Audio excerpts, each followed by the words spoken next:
everyone. Good afternoon, ma'am. ma'am. Paper 2, Unit 4.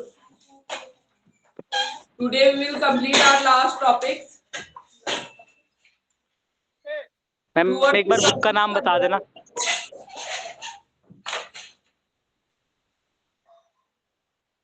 Only 2 to 3 topics are left, which we will complete in today's class.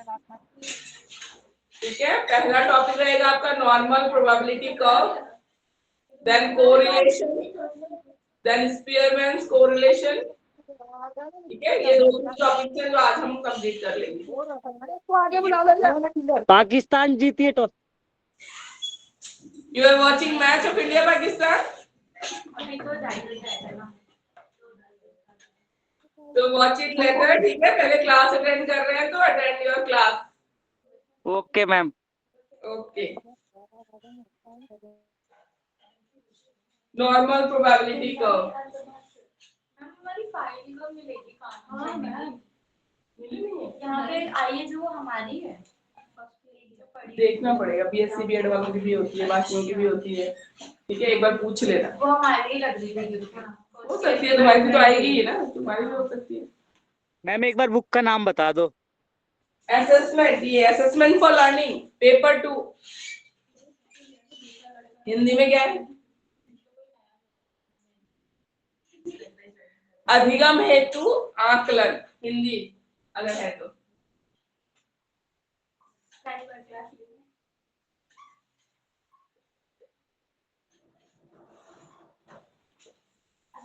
Normal probability का वैसे हिंदी के book में देखना, हिंदी में कोई नाम दे रखा है, इंग्लिश वाला ही है। कि स्टैटिस्टिकल मोस्टली टर्म्स है ना, वो इंग्लिश में ही दे रखे होते हैं। यही है या अलग है? नाम तो बता दो।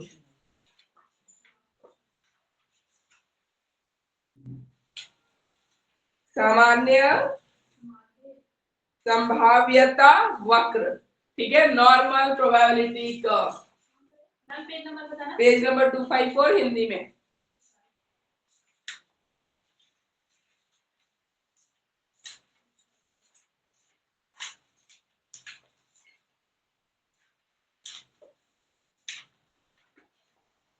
इंग्लिश में you will get it on page number 242। ठीक है, इंग्लिश में 242 है, हिंदी में 254 है।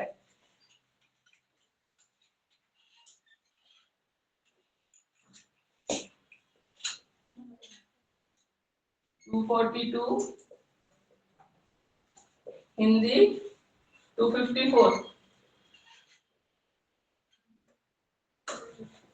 Page numbers are also mentioned. I hope सबको मिल गया होगा, अपनी हिंदी और इंग्लिश की बुक में देखिए।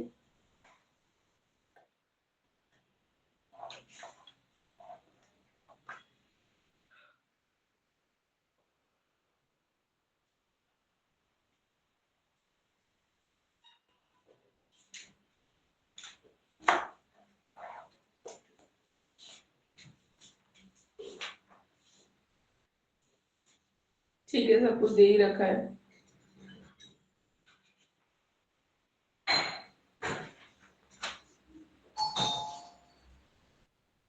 जी मैं बता देती हूँ, फिर इसमें एक फॉर्मूला है वो भी बता दूंगी, फिर हो जाएगा आपका।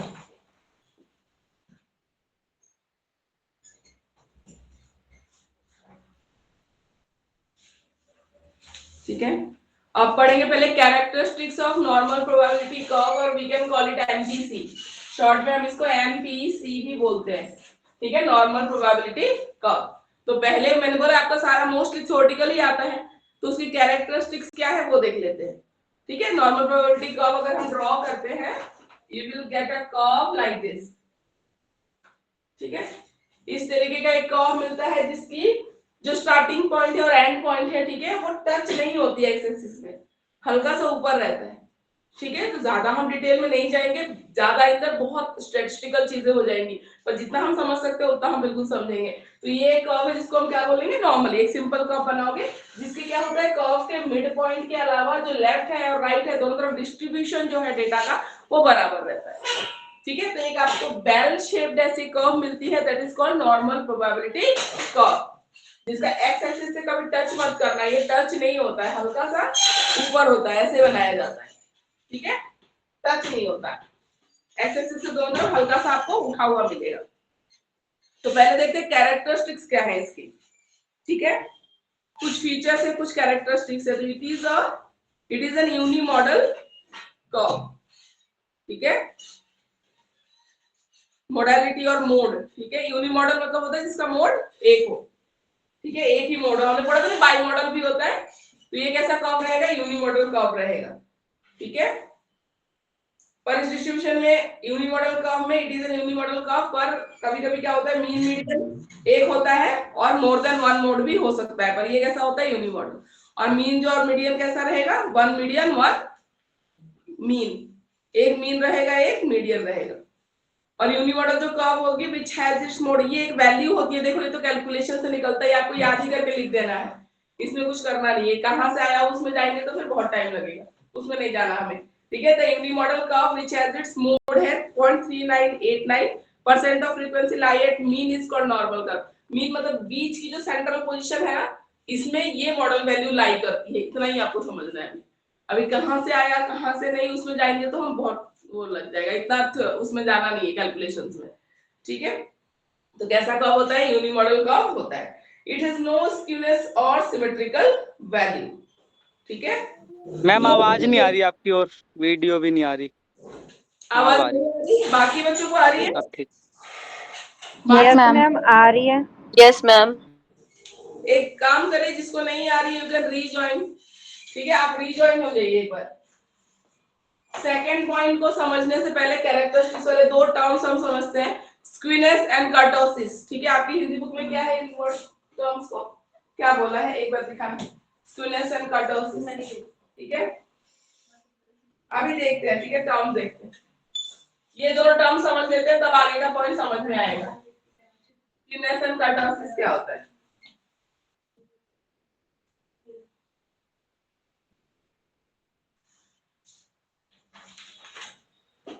कर्टोसिस हिंदी में देखते हैं क्या बोलते हैं इनको, ये चल नहीं रहा है,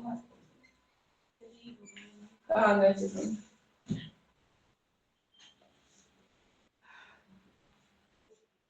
हिंदी में तब तक दिखाओ, एक बार बोलना होता है, तो बोला मार्कर चल नहीं रहा।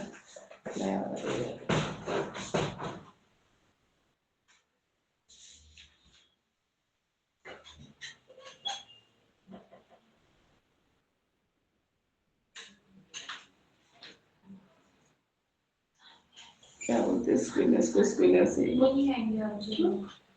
कर्टोसिस को बोलते हैं वक्र का झुकाव, ठीक है। कर्टोसिस को बोलते हैं स्क्वीनेस, देखते हैं क्या बोल रहा है।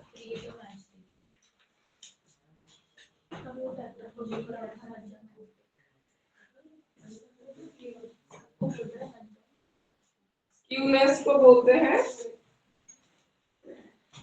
लाइट जल रहा है, ये भी नहीं चला अभी, मैंने लगता है दूसरा भी ट्राई किया। चलिए हिंदी में देखते हैं तब तक टर्म्स, ठीक है, 2 मिनट में लिख रही हूँ। कर्टोसिस को देखो इधर, कर्टोसिस का ये हिंदी टर्म है आपका, हिंदी में इसको बोलेंगे वक्र का झुकाव। ये जो कर्व हम बनाएंगे ना, अभी जो हमने बनाया था दोनों तरफ इक्वली था, ठीक है। जब वो लेफ्ट या राइट में ज्यादा झुका हुआ मिलेगा ना, तो उसको हम क्या बोलते हैं, कर्टोसिस बोलते हैं। ये प्लस माइनस होता है, वो भी हम बताएंगे, लेकिन होता क्या है कर्टोसिस, अगर हिंदी के टर्म में हम बोले वक्र का झुकाव, उस कर्व के ना झुकाव किस तरफ ज्यादा है, ठीक है, उसी को हम कर्टोसिस में मेजर करते हैं। अभी हम देखेंगे। पेज नंबर बता दीजिए एक बार। पेज नंबर तो मैं हिंदी में आपको खाली टर्म समझा रही हूँ, ठीक है। कैरेक्टरिस्टिक्स में ये टर्म्स आएंगे कि इतना स्क्यूनेस है, इतनी कर्टोसिस है, तो आपको पता होना चाहिए पहले स्क्यूनेस और कर्टोसिस होता क्या है, ठीक है। कर्टोसिस का हिंदी टर्म क्या है, वक्र का झुकाव, और इसका स्क्यूनेस का है आपका वक्रता, ठीक है। वक्रता कैसी है उसकी, मतलब कर्व कैसा है, ठीक है। और कर्टोसिस है वक्र का झुकाव। अभी हम करते हैं, ठीक है, मैं ड्रॉ करके आपको दिखाऊंगी। तो इसमें क्या होता है, नॉर्मल प्रोबेबिलिटी कर्व में इट हैज नो स्क्यूनेस, ठीक है। इट हैज नो स्क्यूनेस मतलब नॉर्मल एक जो वैल्यू डिस्ट्रीब्यूशन होता है ना, ये उतना ही रहेगा, ना उससे ज्यादा होता है ना कम होता है। स्क्यू मतलब आप ये भी कह सकते हो कि अपने नॉर्मल वैल्यू से ये कितना कम या ज्यादा है, उस मेजरमेंट को हम क्या बोलते हैं, स्क्यूनेस, ठीक है। स्क्यूनेस वक्रता जो हम हिंदी में बोल रहे हैं, ठीक है। नॉर्मल वैल्यू से अगर अप जा रहा है या डाउन जा रहा है तो उसी को हम स्क्यूनेस बोलते हैं, ठीक है। तो ये दोनों टर्म अभी समझेंगे तो हम नेक्स्ट वाली कैरेक्टरिस्टिक्स अच्छे से समझ पाएंगे। तो इट हैज नो स्क्यूनेस, जो नॉर्मल प्रोबेबिलिटी कर्व होती है ना, वो बिल्कुल नॉर्मल डिस्ट्रीब्यूशन सिमेट्रिक आपका दिखाएगा, ना उसके ऊपर रहेगा ना उसके नीचे रहेगा। ठीक है, ठीक है। तो यूनिमॉडल कर्व होगा, मोड 1 रहेगा, ठीक है, और उसमें अगर कोई स्क्यूनेस नहीं रहेगा, मतलब जितना वैल्यू आना चाहिए नॉर्मल डिस्ट्रीब्यूशन अगर आपका रहेगा, ठीक है, तो उसी को हम क्या बोलते हैं, नॉर्मल कर्व बोलते हैं। उसमें कोई स्क्यूनेस नहीं रहेगा, मतलब डेटा नॉर्मली जैसे प्रेजेंट किया हुआ ना, उसको ऊपर आपका दिखाया जाएगा ना नीचे दिखाया जाएगा, ठीक है, तो उसको बोलेंगे स्क्यूनेस। नॉर्मल डिस्ट्रीब्यूशन कर्व की, ठीक है, मीडियन और मोड की वैल्यू सेम होती है।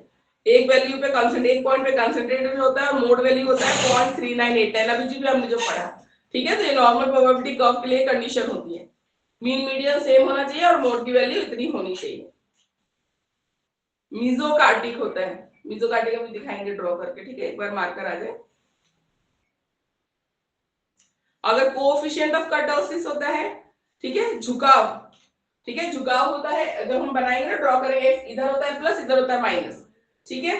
तो जो है coefficient of kurtosis of normal distribution अगर 0.263 होता है, ठीक है, तो quartile deviation should be approximately 1/4 of the range होता है परसेंटाइल 90 के। मीसोकार्टिक कर्व का नॉर्मल डिस्ट्रीब्यूशन 0.26, अभी बना के दिखाती हूँ मीसोकार्टिक, लेप्टोकार्टिक, ठीक है, कैसा होता है, अभी ड्रॉ करेंगे तो समझ में आएगा। और distribution is in 3 above and below mean।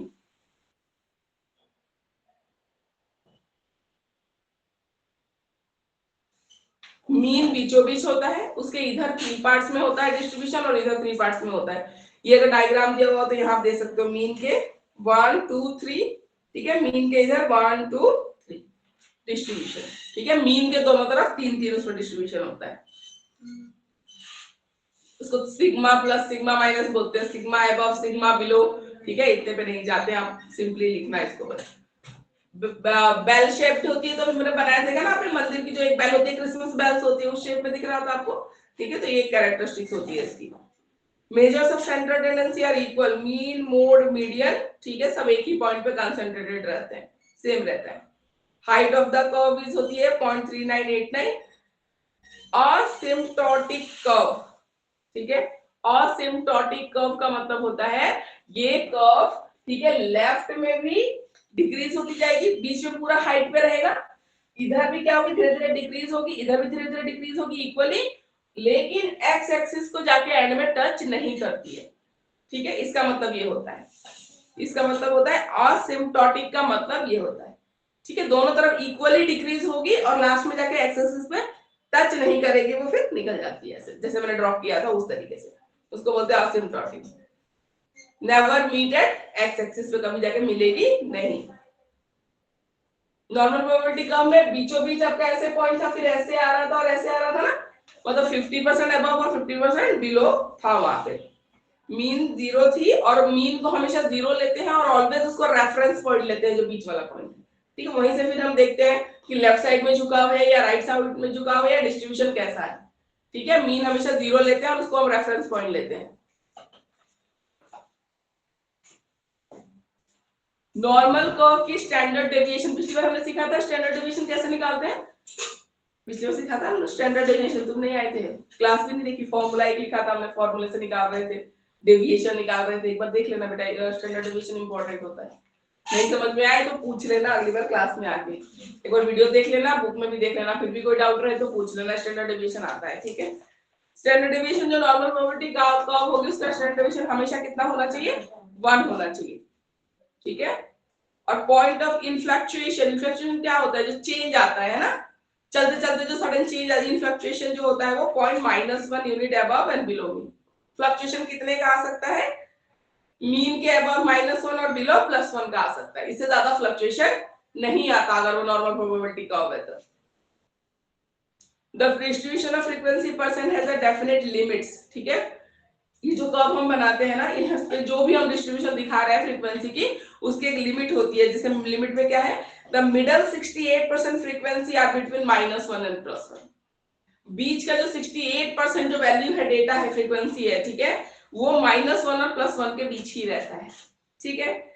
Middle 95% frequency होती है वो -1.96 और +1.96 के बीच होती है, और मिडल 99% फ्रीक्वेंसी होती है -2.58 और +2.58 के बीच होती है, ठीक है। तो एक फिक्स थोड़ा सा रहता है कि डिस्ट्रीब्यूशन कहां से कहां तक जाएगा, ठीक है, नॉर्मल प्रोबेबिलिटी कर्व में। There is a definite relationship between quartile deviation and standard deviation. Normal distribution curve में standard deviation तो पढ़ ही रहा है ना, जब +1 होगा तो ही होगा, और quartile deviation में से भी इसका रिलेशनशिप है। बस एक लाइन आपको लिखना है कि दोनों चीजों से ये रिलेट करता है। ये ओपन एंडेड कर्व है, ठीक है, और मैथमेटिकल कर्व है। ऑब्वियसली मैथ्स कैलकुलेशन के लिए हम यूज कर रहे हैं, ठीक है। मैथमेटिकल कर्व है और ओपन एंडेड कर्व होता है। अब इसके यूज लिखने में पाएंगे, थ्योरी यही आती है मोस्टली, तो थ्योरी हम कंप्लीट करके मैं बना के दिखा देती हूँ। कर्टोसिस और जो उसकी हम बात कर रहे हैं वो क्या होता है, स्क्यूनेस क्या होता है और कितने टाइप के होते हैं, ठीक है। वो इसमें नहीं दे रखा, उसको मैं अलग से करवा दे रहा हूँ, आप नोट डाउन कर लेना, ठीक है। अब कहां कहां यूज होता है नॉर्मल प्रोबेबिलिटी कर्व का, रिसर्च वर्क में यूज होता है, जिसका हमें अगर डिस्ट्रीब्यूशन दिखाना हो तो हम एनपीसी का यूज करते हैं।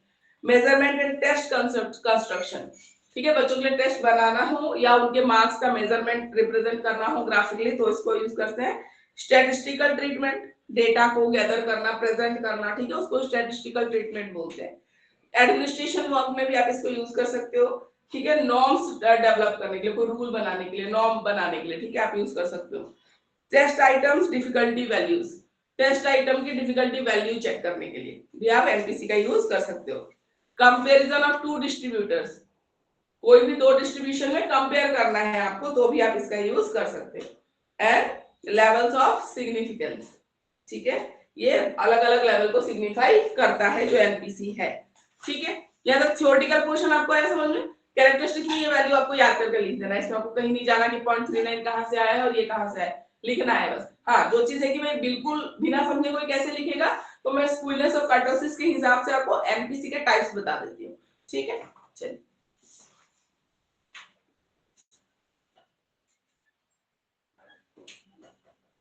पहले करते हैं स्क्यूनेस। इसमें मान लीजिए एक कर्व है हमारा,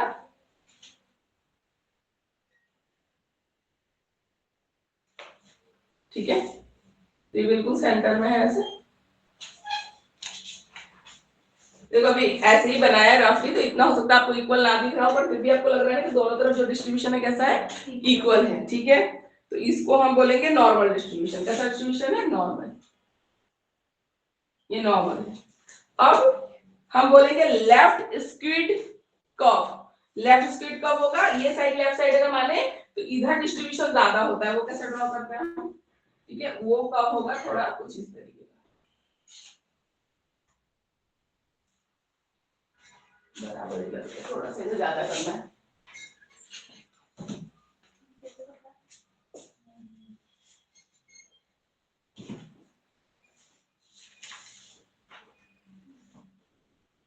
इस तरीके से लेफ्ट साइड में जो रहेगा डिस्ट्रीब्यूशन वो ज्यादा रहेगा,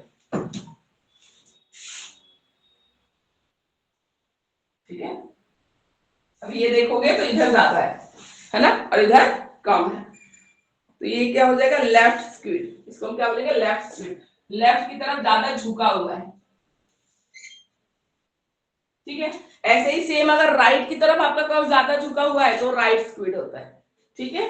एक और बनाते हैं, इसमें हमें क्या करना है, राइट साइड में दिखाना है,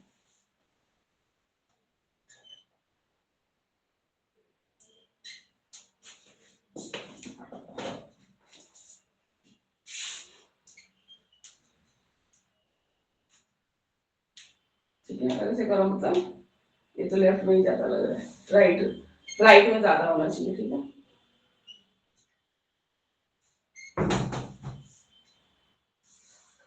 ऐसे करें, देखो, ठीक है, तो ये राइट में ज्यादा होना चाहिए, तो इसको बोलेंगे राइट स्क्वीड,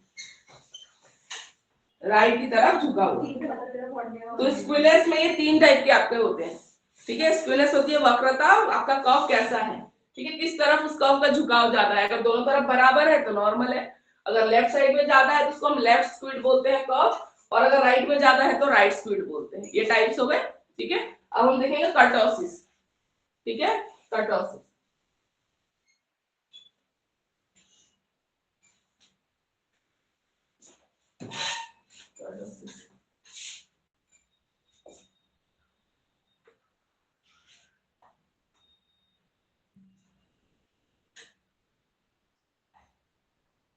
ठीक है,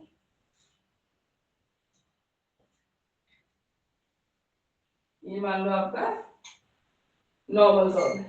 ठीक है, नॉर्मल कर्व को हम बोलते हैं मीजोकार्टिक, जो बिल्कुल बीचों बीच रहेगा, दोनों तरफ बराबर रहेगा, इसको बोलेंगे मीजोकार्टिक।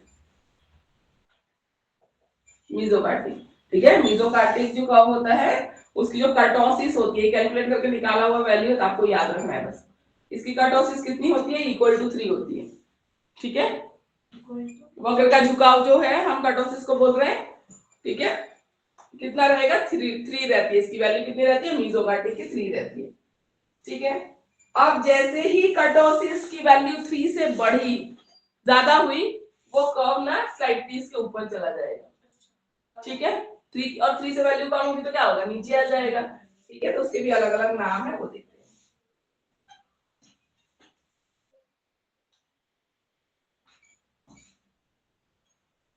ठीक है, इसको बोलते हैं हम लेप्टोकार्टिक। लेप्टोकार्टिक बोलते हैं। इसमें जो कर्टोसिस की वैल्यू है ना, वो हो जाएगी आपकी greater than, kurtosis is greater than 3। 3 से ज्यादा गया तो ऊपर चला जाएगा, उसको हम बोलेंगे लेप्टोकार्टिक। और जैसे 3 से नीचे आएगा, इसकी वैल्यू भी आपकी नीचे आ जाती है। इसको हम बोलते हैं प्लेटिकार्टिक। इसमें कर्टोसिस की वैल्यू क्या हो जाएगी? लेस देन 3 हो जाएगी, प्लेटिकार्टिक। इसमें कर्टोसिस लेस देन 3। ठीक है, तो कर्टोसिस आपका डिपेंड करेगा, जो नॉर्मल मीजोकार्टिक होगा वो 3 के बराबर होना चाहिए इसकी कर्टोसिस। जैसे ही 3 से बड़ा होगा ये ऊपर चला जाएगा, कब आपका, इसको बोलेंगे हम लेप्टोकार्टिक। और जैसे ही 3 से नीचे आएगा ये नीचे आ जाएगा, प्लेटिकार्टिक। प्लेटिकार्टिक हम इसको बोलेंगे।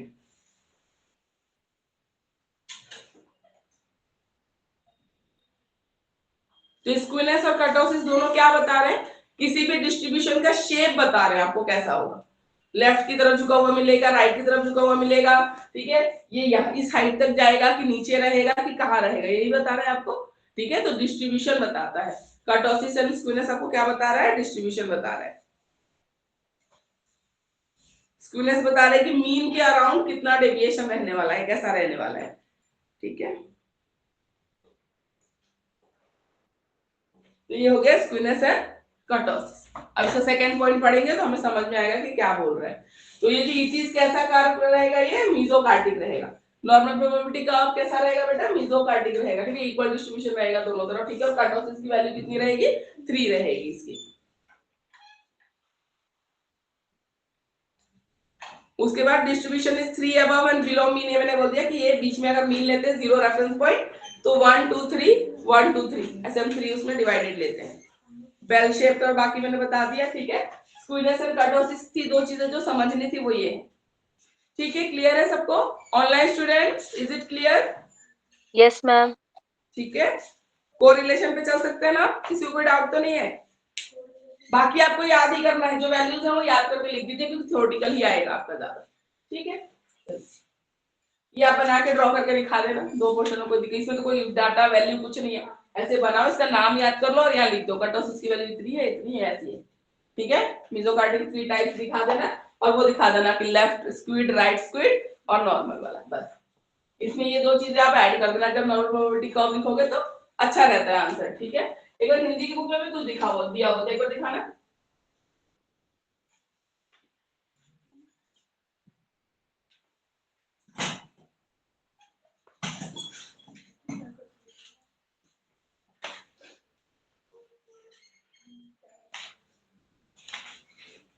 स्क्विनेस कोएफिशिएंट निकला हो।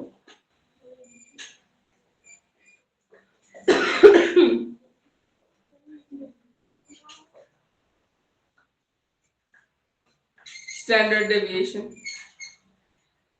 फॉर्मूला दिया हुआ है। ठीक है, आपका स्क्विनेस कोएफिशिएंट निकालने का फॉर्मूला दिया हुआ है, ये भी आप ऐड कर सकते हो। इंग्लिश मीडियम वाले बच्चों को भी बोल रही हूँ, आपकी बुक में नहीं है तो इसमें 2 फॉर्मूले हैं, आप एक लिखो है ना फिर। ठीक है, ये जो ऊपर वाला है ना, ये लिखोगे, यही बहुत है। स्क्विनेस कोएफिशिएंट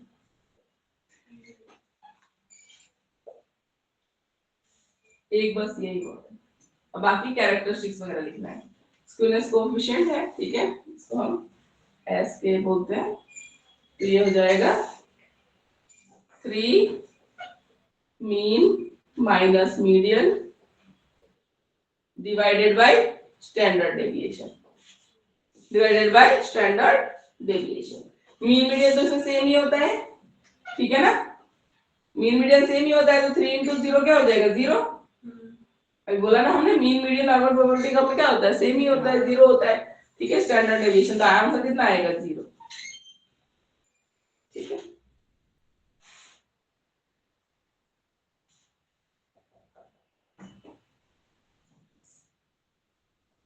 एक ये लगा के दिखा देना, बाकी अच्छे से।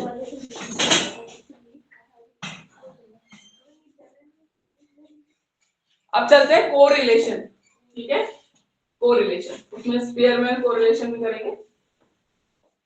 कोरिलेशन का मतलब क्या है, जब हम दो चीजों में, ठीक है, चेक करते हैं कि कितना कोरिलेटेड है चीजें आपस में, ठीक है, उसको बोलते हैं कोरिलेशन।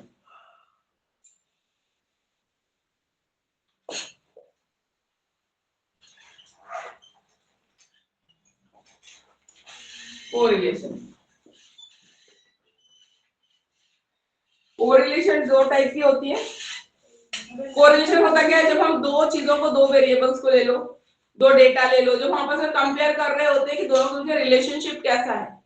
तो कोरिलेशन टू टाइप्स ऑफ होते हैं, positive and negative correlation. Positive, Hindi वाले बच्चों को मिल गया, इंग्लिश में पेज नंबर 246।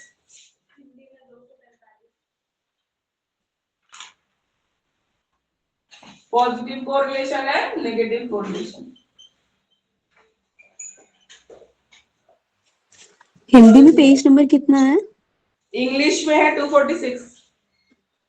इन हिंदी? हिंदी में 244। Okay, thank you ma'am. ठीक है, ये देखिए, positive correlation and negative correlation.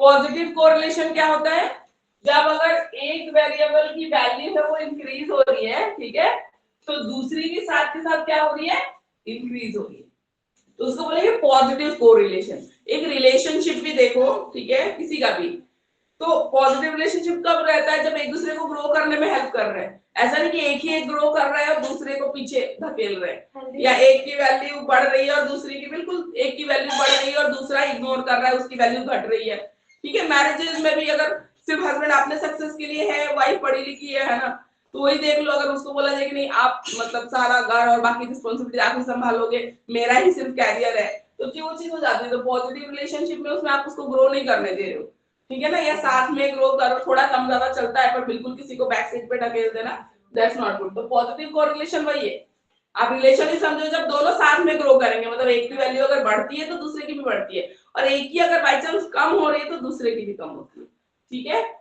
अगर एक की वैल्यू बढ़ेगी दूसरे की भी बढ़ेगी, और एक की वैल्यू अगर कम होगी तो दूसरे की भी कम होगी, that relationship is called positive correlation. Negative में क्या होता है, एक की वैल्यू तो बढ़ रही है पर दूसरे की डिक्रीज हो रही है, नेगेटिव में, ठीक है, एक की वैल्यू इंक्रीज होती है, दूसरे की वैल्यू डिक्रीज होती है।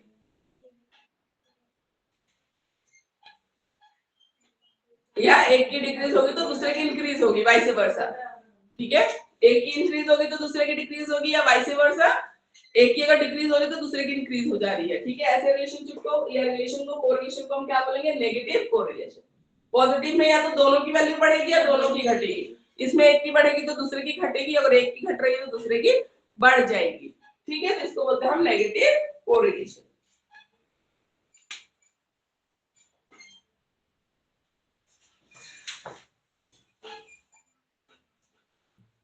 कोरिलेशन का सिग्निफिकेंस क्या है, क्या फायदा होता है? जो काम नहीं भी करना चाहता वो भी कर रहा होता है, नेगेटिव में आएगा। नेगेटिव में कैसे आएगा, अगर एक का बढ़ रहा है तो तुम्हारा बढ़ना चाहिए ना, तो देखिए तो काम ही नहीं करने तो नेगेटिव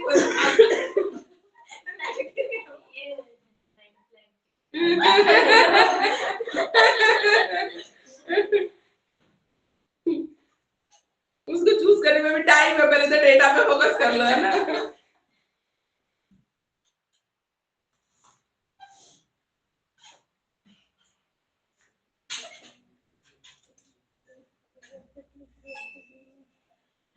मुझसे नहीं पता। देखो किसी भी चीज की आप स्टडी के लिए अगर दो फैक्टर्स आपने लिए हैं और उसका कोरिलेशन अगर आप स्टडी करते हो तो आप अच्छे से समझ सकते हो चीजों को, ठीक है, जैसे इंटरप्रेट कर सकते हो, प्रेजेंट कर सकते हो, तो ये सिग्निफिकेंस होता है कोरिलेशन स्टडी करने का।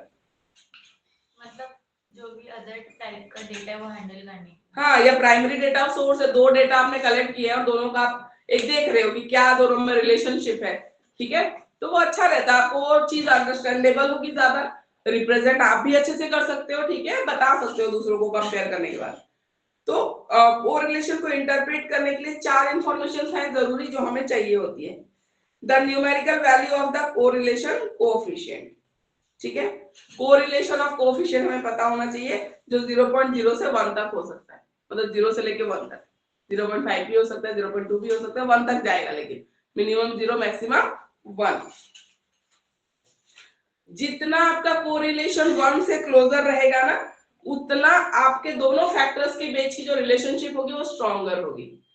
1 से जितना कम होता जाएगा, क्योंकि 0 से 1 के बीच ही होना चाहिए, तो 1 के जितना पास रहेगा मतलब उतना उन दोनों चीज की जो रिलेशन है, कोरिलेशन है दोनों में आपस में, वो स्ट्रॉन्ग कोरिलेशन है। और जैसे ही 1 से दूर जाता जाएगा मतलब कोरिलेशन उतना स्ट्रॉन्ग नहीं, ठीक है। और अगर 0 ही आ जाता है मान लो, क्योंकि 0 से 1 तक की रेंज है, अगर 0 दिखा रहा है मतलब कोई कोरिलेशन है ही नहीं, दोनों में कोई रिलेशन बिल्कुल भी नहीं है, 0। सेकंड है आपका the sign of the correlation coefficient. अगर कोरिलेशन कोएफिशिएंट आपका पॉजिटिव आ रहा है, means as variable 1 increases variable 2 also increases, ठीक है। अगर हम इसको कैलकुलेट करते हैं, फॉर्मूला भी है इसका, करेंगे हम कैलकुलेट, ठीक है। पॉजिटिव अगर आता है आपकी वैल्यू, उसका मतलब अगर एक की वेरिएबल की वैल्यू बढ़ती है तो दूसरे की भी बढ़ रही है, ठीक है। अगर एक की घट रही है तो दूसरे की भी घट रही है, तो साइन क्या आएगा आपका, प्लस आएगा, ठीक है। अगर, ठीक है, नेगेटिव आ रहा है तो मतलब एक इंक्रीज हो रहा है तो दूसरा डिक्रीज हो रहा है, या वाइस वर्सा, एक डिक्रीज हो रहा है तो दूसरा इंक्रीज हो रहा है। The statistical significance of the correlation, statistical significance में क्या आता है, अगर प्रोबेबिलिटी की जो वैल्यू है वो लेस देन 0.05 है, मतलब probability for obtaining such a correlation coefficient by chance is less than 5 times out of 100, ऐसा कोरिलेशन मिलने के चांस आपको 100 में से सिर्फ 5 है। अगर आपकी वैल्यू कितनी आती है, 0.05 आती है, 5 डिवाइडेड बाय 100 0.05 आ जाएगा, मतलब 100 में से 5 बार ही चांस है आपका कि ऐसे कोरिलेट करेगा, बाकी टाइम नहीं करने वाला है, ठीक है। पर एक रिलेशनशिप है, ये आ रहा है कि 100 में 5 बार तो आ रहा है ना, तो एक रिलेशनशिप है, बट नॉट सो स्ट्रॉन्ग, इतना ज्यादा स्ट्रॉन्ग कोरिलेशन नहीं है। The effect size of the correlation, ठीक है, कोरिलेशन के लिए हमें the effect size is called the coefficient of determination, ठीक है, 0 से 1 तक, वही जो हमने बात बोली है, ठीक है। Can be predicted from the relationship between two variables, 0 से 1 के बीच जितना प्रेडिक्शन मैंने बोला, अगर 1 के पास जितना जाते जाओगे रिलेशनशिप उतना क्या रहेगा, स्ट्रॉन्ग रहेगा, जितना 0 की तरफ जाते जाओगे उतना कम रहेगा, और 0 आएगा तो नो कोरिलेशन, बिल्कुल एब्सेंट, ठीक है। अच्छा, कोरिलेशन आपको बस इतना बता सकता है कि दोनों के बीच में रिलेशनशिप है या नहीं है, कम है ज्यादा है, ठीक है, नेचर नहीं बता सकता कि कैसा रिलेशनशिप है एग्जैक्ट, ठीक है, एग्जैक्ट नेचर नहीं बता सकता। और हमेशा दो वेरिएबल की जब हम रिलेशनशिप को या कोरिलेशन को स्टडी करते हैं ना, हमेशा एक चांस रहता है कि थर्ड वेरिएबल आएगा और इन दोनों के डेटा को इन्फ्लुएंस कर जाएगा, होता है, ठीक है। अगर मैं रेनफॉल और सिर्फ राइस की प्रोडक्शन का डेटा कंपेयर कर रही हूँ कि कैसा रहा दोनों का रिलेशनशिप, ठीक है, वहां पे कोई और फैक्टर भी आ सकता है, पॉल्यूशन भी आ सकता है, ठीक है, जो पानी मान लो नहर से आ रहा है, अगर वहां से पेस्टिसाइड वगैरह आया होगा, ठीक है, वो भी तो एक थर्ड फैक्टर हो सकता है ना। सिर्फ बारिश पे डिपेंड करके पूरा क्रॉप प्रोडक्शन आप एनालिसिस नहीं कर पाओगे, ठीक है, तो ऐसा भी होता है।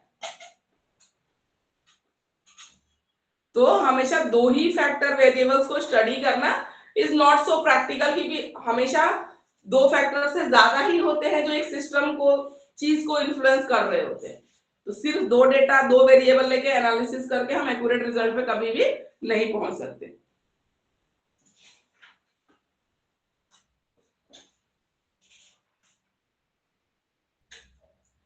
पार्शियल कोरिलेशनशिप, ठीक है। पार्शियल कोरिलेशनशिप क्या होता है? पार्शियल कोरिलेशनशिप वो होता है जब हम थर्ड के इन्फ्लुएंस को बिल्कुल रिमूव करके बात कर रहे हैं, हम लेते ही नहीं है उसको, कंसिडर ही नहीं करते हैं तब। खैर वो इतना प्रैक्टिकली नहीं है, वो तो करेगा तुम्हारे हटाने, लेकिन वही सपोज एक्स जो मान लेते हैं मैथ में स्टैटिस्टिक्स में वही वाला हाल है। ठीक है, यहाँ हम मानते नहीं है थर्ड वाले को और फिर हम करते हैं, इसको बोलते हैं पार्शियल कोरिलेशनशिप।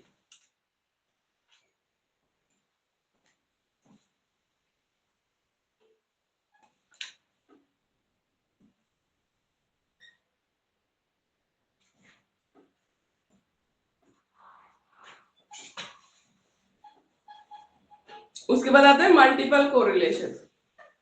ठीक है, सिंपल कोरिलेशन के ड्रॉबैक्स को हटाने के लिए मल्टीपल कोरिलेशन एनालिसिस करते हैं।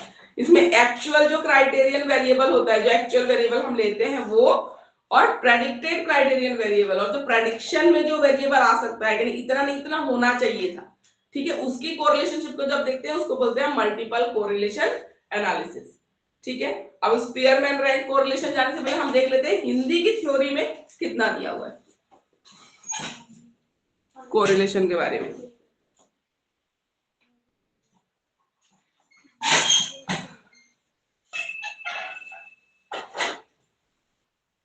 टाइप्स ऑफ कोरिलेशन में यहाँ पे, ठीक है, क्वांटिटेटिव क्वालिटेटिव दिया है, मल्टीपल और पार्शियल ये जो मैंने बताया लास्ट में यहाँ दिया हुआ है, और इन्होंने क्वांटिटी के बेस पे पॉजिटिव नेगेटिव और जीरो जो मैंने बताया अभी। ठीक है, ठीक है, प्लस आता है तो फिर कैसे है, और माइनस आता है और जीरो आता है तो, और लीनियर और कर्व लीनियर क्वालिटेटिव में ग्राफ कैसा आ रहा है, ठीक है, उसके ऊपर डिपेंड करके अलग अलग है यहाँ पे। पॉजिटिव में वही है, एक बढ़ता है तो दूसरा बढ़ता है, दे रखा है यहाँ पे। ठीक है, नेगेटिव में एक बढ़ता है तो दूसरा घट जाता है, या घटता है तो बढ़ जाता है। ठीक है, ये है, ये भी दे रखा है आपको। शून्य में कोई लेना देना नहीं है, कोई प्रभाव नहीं पड़ रहा, कोई असर पड़ ही नहीं रहा। ठीक है, एक घटे बढ़े उससे उसका कोई लेना देना नहीं है तो जीरो आता है, ये भी दे रखा है। चलिए अच्छे से, लीनियर कोरिलेशन,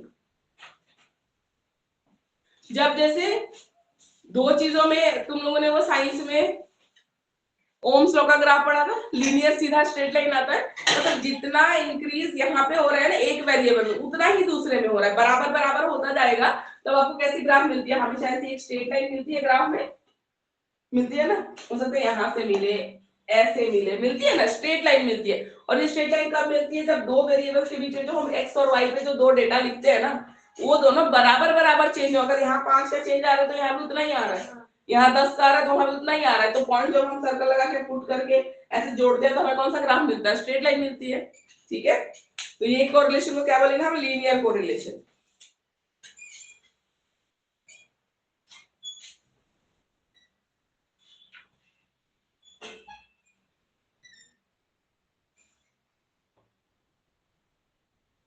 और ये है वहां पे एक कर्व लीनियर था। ठीक है, एक और ग्राफ था, ये भी देख लीजिए इंग्लिश मीडियम वाला, ये वाला उसमें नहीं दे रखा है, ये अच्छे से दे रखा है इसमें कर्व लीनियर। कर्व लीनियर में क्या है, पहले तो पॉजिटिव होता है और बाद में क्या हो जाता है नेगेटिव हो जाता है। जैसे यहाँ पे बना रखा है, ये वाला एक ग्राफ बना रखा है। ठीक है, या ऐसा ग्राफ देखो, ये जैसे कभी क्या होता है, ग्राफ पहले तो ऊपर गया, ठीक है, फिर नीचे आ जाता है। ऐसे मोशन मोशन का ग्राफ तुम लोगों ने बनाया होगा, ऐसे देखा होगा ना, प्लस जा रहा है नीचे आ रहा है, ऊपर जा रहा है नीचे आ रहा है, तो पहले प्लस जाएगा फिर नीचे अगर आ गया तो उसको हम बोलते हैं, ठीक है, आपका वक्र रेखीय मतलब कर्व लीनियर बोलते हैं हम इसको। ठीक है, अब ये स्पीयरमैन का रैंक डिफरेंस मेथड आ गया, तो ये हम करेंगे, ये अभी करेंगे। हाँ अभी करेंगे, आज खत्म करना है ये वाला, तभी थर्ड पेपर में शुरू भी करना है। ठीक है, बहुगुणी और आंशिक तो मैंने बता दिया, पार्शियल वाला। ठीक है, चलिए स्पीयरमैन ही आ गया, स्पीयरमैन करते हैं। अब स्पीयरमैन है, ठीक है, इन्होंने इन कोरिलेशन को हम मैथमेटिकली कैसे स्टडी कर सकते हैं उसके लिए एक फॉर्मूला दिया है। ठीक है, तो वो देखते हैं क्या है और कैसे सॉल्व करते हैं। स्पीयरमैन रैंक कोरिलेशन, इसके बाद परसेंटाइल है, फिर खत्म हो जाएगा।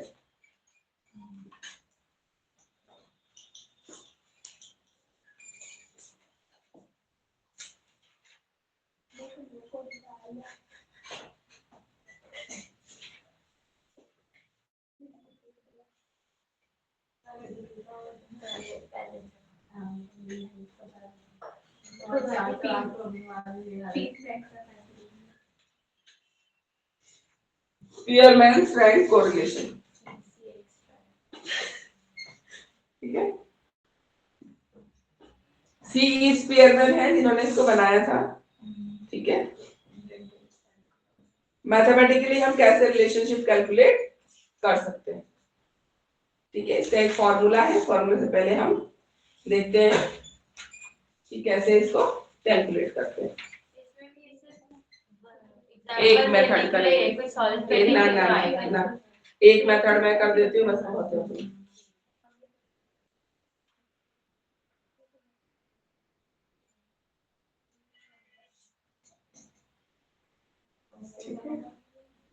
स्पीयरमैन कोरिलेशन, इसमें दो तरीके होते हैं, ठीक है। देखो स्टेप्स बता रही हूँ स्पीयरमैन रैंक कोरिलेशन के लिए। इधर स्पीयरमैन रैंक कोरिलेशन के लिए क्या स्टेप्स होते हैं, क्या स्टेप्स आप फॉलो करोगे तो आप फाइनली फॉर्मूला तो लास्ट में अप्लाई करना होता है, उसके पहले आपको क्या क्या करना है वो देखिए। पहला होता है आपको जो भी डेटा गिवन होता है ना उसके लिए आपको ऑर्गेनाइज योर डेटा। इसमें आपको अपना डेटा लेके ना एक टेबल क्रिएट करनी होती है, उसी को ऑर्गेनाइजेशन बोलते हैं, ठीक है। जैसे हम मीन मीडियन मोड के सबके टेबल बनाते थे ना, वैसे हम दोनों वेरिएबल, दो वेरिएबल के बीच में ही निकालना होता है, दो वेरिएबल आपको दिया हुआ होगा, उसका हमें क्या करना है, टेबल बनानी है सबसे पहले। नंबर 2 करना है आपको रैंक ईच वेरिएबल सेपरेटली।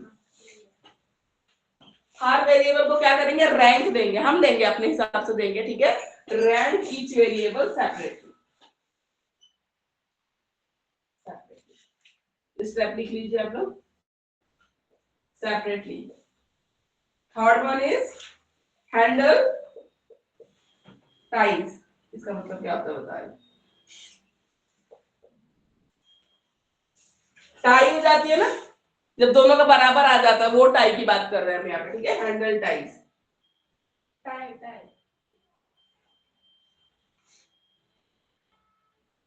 अगर दोनों की वैल्यू सेम आ जाती है तो हम एवरेज लेते हैं, वो टाई टाई हो जाती है ना दोनों के बीच में, तो इस केस में क्या करेंगे, एक एवरेज। टाई हो जाती है तो क्या करेंगे, एवरेज ले लेंगे उसका, ठीक है, एवरेज लेना है। फिर करेंगे calculate the difference in rank, calculate the difference in rank, जो भी रैंक हमने दिया है ना उसका डिफरेंस कैलकुलेट करेंगे। दो वेरिएबल होंगी अलग अलग, जैसे मैंने बोला राइस का प्रोडक्शन और रेनफॉल, दोनों का डेटा होगा, हमने रैंक डाल दिया तो दोनों का अलग अलग रैंक देंगे ना, राइस फॉल का अलग रैंक जाएगा, रेनफॉल का अलग रैंक जाएगा, राइस प्रोडक्शन का। फिर दोनों के रैंक को क्या करेंगे, माइनस करेंगे, डिफरेंस निकालेंगे। अभी एक न्यूमेरिकल करेंगे तो आपको आइडिया लग जाएगा कैसे करना है। Calculate the difference in rank, उसके बाद जो डिफरेंस आएगा उसको क्या करेंगे, square the difference, square the difference,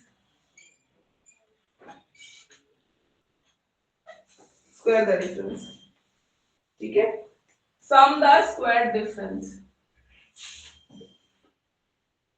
sum the square difference,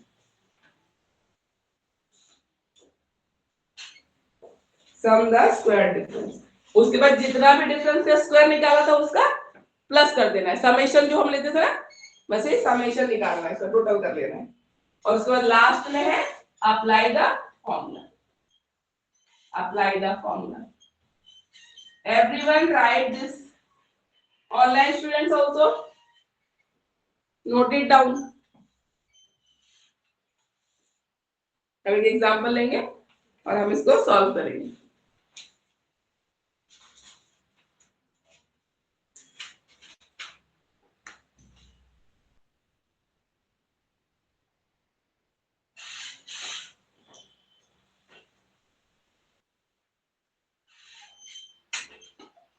इसमें दो केस होते हैं, वो केस समझ लेना, ठीक है। एक बार होता है जब सिंगल ही मोड होता है, ठीक है, सबका एक एक ही मोड होएगा, और कभी कभी क्या होता है रेंज एक ही होएगा, और कभी कभी क्या होता है वो बार बार रिपीट होता है, उसका मोड ज्यादा हुआ, जैसे नंबर 4 है वो 3-4 बार रिपीट हो गया, तो उस केस में कैसे करते हैं, 2 केस हैं वो कर लेंगे।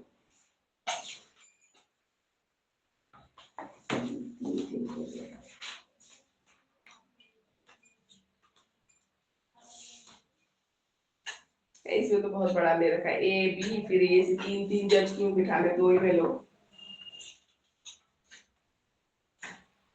कोई बात नहीं। ये सेकंड वाला एक फॉर्मूला ठीक है, इसमें स्टैटिस्टिक्स और इकोनॉमिक्स के मार्क्स दिए हैं, उसमें रिलेशनशिप दिखाना है, ठीक है। वो लेते हैं, 2 सब्जेक्ट वाला लेते हैं, ज्यादा नहीं लेते।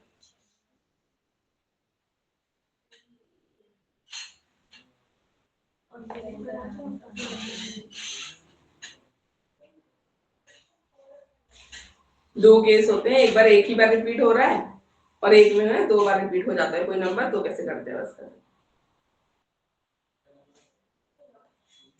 इसमें क्या होगा, दोनों वेरिएबल का जो डेटा होगा, नंबर होगा ना, सब अलग अलग होगा, कोई रिपीट नहीं कर रहा होगा, ठीक है। तो एक फॉर्मूला लगता है, अगर रिपीट होगा तो अलग फॉर्मूला लगता है, वो हम देख लेंगे।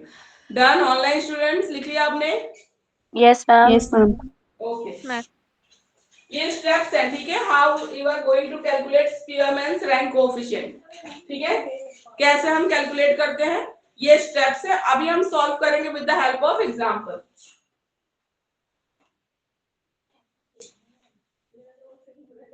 जैसे कोई भी 2 वेरिएबल हो सकते हैं, I am going to take the marks of 2 subjects, okay. मैं मार्क्स ले रही हूँ 2 सब्जेक्ट्स का, ठीक है, और उसमें हम निकालेंगे इसका स्पीयरमैन रैंक कोएफिशिएंट निकालेंगे। इधर स्टूडेंट्स है, एक डेटा है, हमें मार्क्स दे रखे हैं, हम अरेंज कर रहे हैं डायरेक्टली, ठीक है। क्वेश्चन आप यहाँ पे तो लिख लो, रुक जाओ, हेडिंग डाल लो, correlation between marks of 2 subjects. ऊपर हेडिंग डाल लो, कोरिलेशन किसका निकाल रहे हैं, between marks of 2 subjects, between marks of 2 subjects, 2 subjects. ये है, क्या निकाल रहे हैं हम, 2 सब्जेक्ट के मार्क्स के बीच का कोरिलेशन निकाल रहे हैं।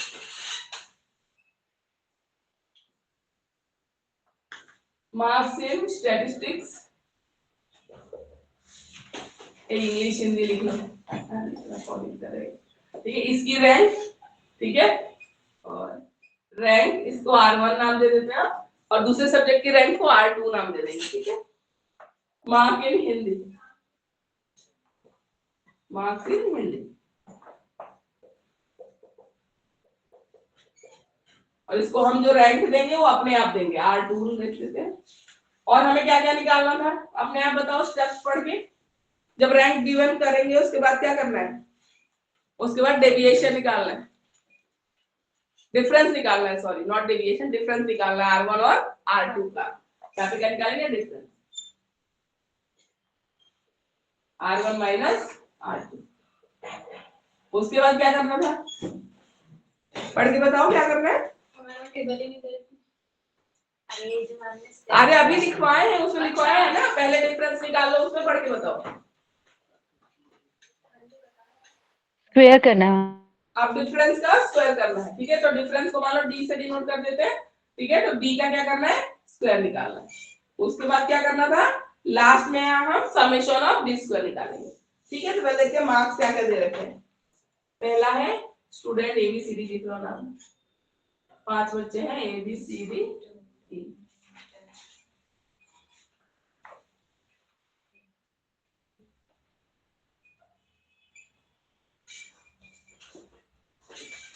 ये लाइन टेढ़ी हो रही है,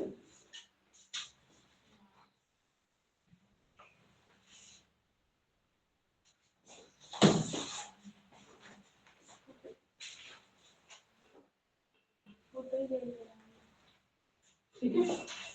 तो पहले मार्क्स है 85 है, 60 है, 55, 65, 75। सेकेंड सब्जेक्ट के मार्क्स है 60 है, 48 है, 49, 50, 55, 55।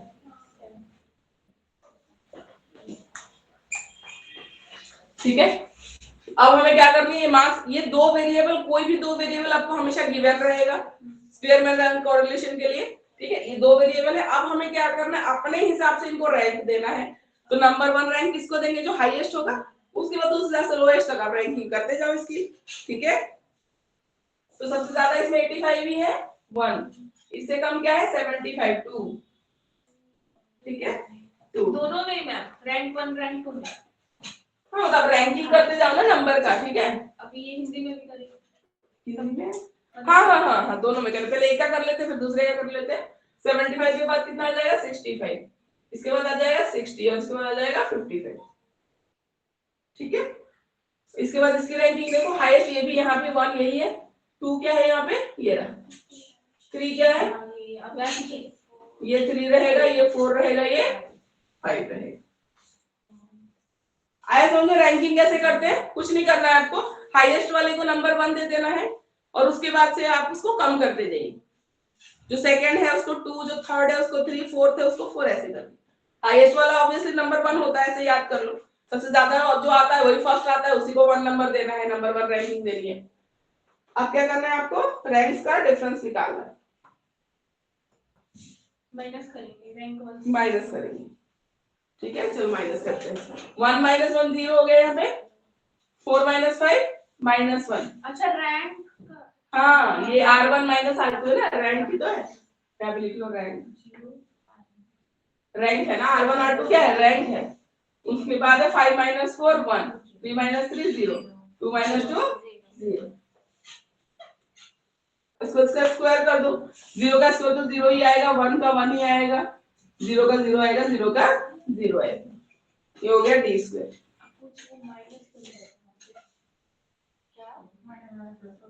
माइनस माइनस मैम प्लस होता है या माइनस माइनस माइनस होता है? माइनस प्लस होता है, ये क्लास में वाला है, तुम अपना डाउट क्लियर करके हमारा नाम बता। जब अनलाइक साइंस होते हैं ना, प्लस माइनस होता है, अनलाइक कोई भी हो, अनलाइक होते हैं तो माइनस आता है, लाइक होगा एक जैसा होगा तो हमेशा प्लस आएगा, वो चाहे प्लस प्लस एक जैसा हो चाहे माइनस माइनस एक जैसा हो, ठीक है। एक जैसा होगा तो हमेशा प्लस ही आएगा।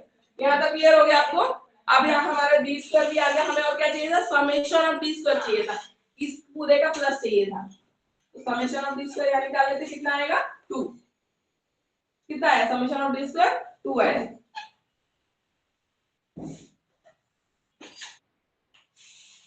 ठीक है, आप फॉर्मूला अप्लाई करते हैं, बस आपका आ जाएगा, इसमें कुछ ज्यादा नहीं होता करने को।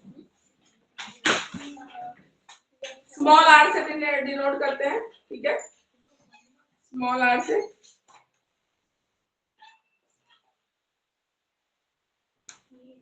स्पीयरमैन रैंक कोएफिशिएंट, ठीक है, ये फॉर्मूला, ये हम आर एस इस फॉर्मूले से डिनोट करते हैं। फॉर्मूला है 1 - 6 summation of d square n cube minus n।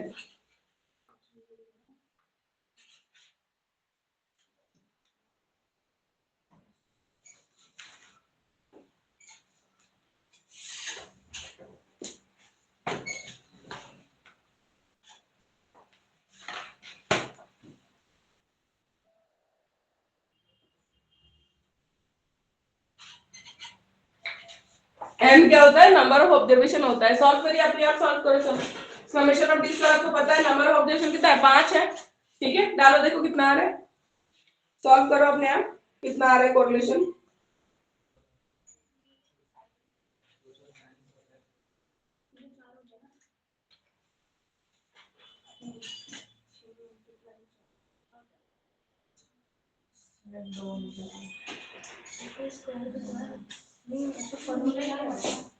One minus summation of D square कितना है 2 मल्टीप्लाइड बाय 2, n क्यूब कितना है 5, 5 क्यूब माइनस 5, सॉल्व करो। 1 माइनस 12, 5 5 जा 25, 25 5 जा 125, 125 माइनस 5 120। अब एलसीएम लेके सॉल्व कर लो, एलसीएम ही लेना पड़ेगा, ठीक है ना, प्लस माइनस है, एलसीएम लेना पड़ेगा आपको, 120 आ जाएगा, नीचे 1 है, 1 और किसी भी नंबर का एलसीएम यही आता है, फिर 120 माइनस 12, 10 minus 2 8, 1 minus 1 0, 108। अब इसका डेसिमल में निकालना पड़ेगा कितना होगा। चलो तो 2 से कट रहा है, काट लो। 2 5 जा 10, 2 4 जा 8, 60, 3 2 से 2 2 जा 4, 2 7, 30। अब निकाल लो डेसिमल में। 3 से कट जाएगा, 3 9 जा 27, 3 10 जा 30, 0.9। ठीक है। अब बताओ इन दोनों में जो रिलेशनशिप स्ट्रॉन्ग है कि वीक है, कैसा कोरिलेशन है। स्ट्रॉन्ग है मैम। साइड से आपने बोला था कैसे चेक करते हैं, 1 के जितना पास आए वैल्यू तो 0.9 तो 1 के पास है। 0.9 आ गया ना, पास है। 0.9 आया मतलब कोरिलेशन है, कोरिलेशन स्ट्रॉन्ग कोरिलेशन है। ठीक है, कोरिलेशन कैसा है, स्ट्रॉन्ग कोरिलेशन है दोनों नंबर। देखो रिलेशन है ना, 75 आ रहा है तो कहीं उनका 60 है, 55 आ रहा है तो 50। ऐसा नहीं है कि एक चल रहा है आपका ये 50 60 80 के रेंज में और एक बिल्कुल 20 30 की रेंज में चल रहा है। अगर ऐसा कोरिलेशन होता तो बहुत वीक कोरिलेशन होता, लेकिन ठीक ठाक है। हाँ 0.9 तक आ रहा है मतलब एक स्ट्रॉन्ग कोरिलेशन है दोनों के बीच, हम कह सकते हैं। और कोरिलेशन कैसा है, एक बचेगा, जैसे 85 आया तो 60 आया, 60 आया तो 48 आया, स्ट्रॉन्ग कोरिलेशन है। तो दोनों वेरिएबल्स में कैसा रिलेशन है, स्ट्रॉन्ग कोरिलेशन। 0.9 वैल्यू आई है ना, 1 के जितना पास जाते जाओगे उतना कोरिलेशन स्ट्रॉन्ग होता जाता है, स्ट्रॉन्ग कोरिलेशन। ऑनलाइन स्टूडेंट्स आए समझ में? Yes ma'am. ठीक है। Yes ma'am. अब एक और चीज हमें देखनी है, ठीक है, एक और चीज देखनी है जहां पे क्या करना है, जहां पे यहाँ पे कोई भी नंबर जो ऑब्जर्वेशन दे रखा था कोई भी रिपीट नहीं हो रहा था। ठीक है, लेकिन अगर रिपीट हो तो क्या करना है, बस वो देख लेते हैं एक बार। रिपीट हो रहा हो तो क्या, ये छुड़वा तो मैं सोच रही एक ही बहुत है, थ्योरेटिकली तो ज्यादा आता है, रिपीट वाले में फॉर्मूला फिर अलग हो जाता है। करोगे क्या करोगे रिपीट वाला, एक काम करना, रिपीट वाला सॉल्व करके मत दिखाओ। रिपीट होता है तो क्या फॉर्मूला लगता है और उसमें किसका मतलब क्या है, इतना लिख के छोड़ देना, ये बता देना और थ्योरी पूरी बता देना। ठीक है, पॉजिटिव कोरिलेशन नेगेटिव कोरिलेशन ये सारी चीजें लिखने के बाद ये लिखेंगे कि ये फॉर्मूला है, ऐसे हम सॉल्व, इसका एग्जांपल दे देना और उसका खाली बता देना कि ये फॉर्मूला है और यहाँ पे इसका मतलब ये है और इस फॉर्मूले को हम कब यूज करते हैं। मैं लिख देती हूँ थोड़ा सा आपको कैसे ऐड करना है। ठीक है, इतना लिख के छोड़ दीजिए, बहुत है, क्योंकि आपका थ्योरेटिकल पोर्शन ही ज्यादा आता है तो कोई दिक्कत नहीं है। अभी लिखते हैं इसको कैसे लिखेंगे। ठीक है, when the ranks are repeated, ठीक है, then we use the formula this, और उसमें वो क्या क्या है जो हमने लिखा है वो लिखेंगे। ठीक है, when the ranks are repeated, ऐसे लिख के आप लोग इतना कर सकते हैं, इतना बहुत है। ठीक है, अलग अलग करने की जरूरत नहीं है, वो करके दिखाने की जरूरत नहीं है, फिर दो दो ना वो करने की जरूरत नहीं है, बिल्कुल इतना बहुत है।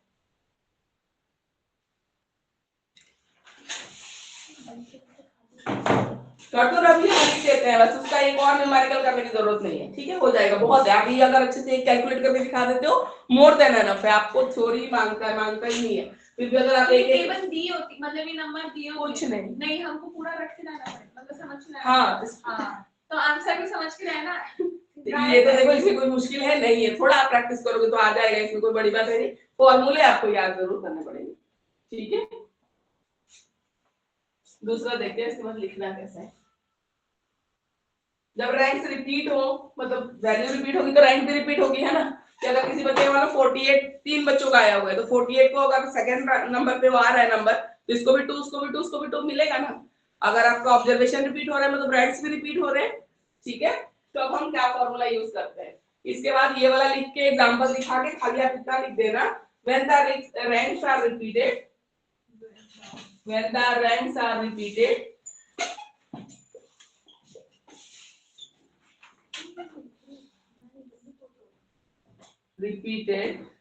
when the ranks are repeated, we will use following formula.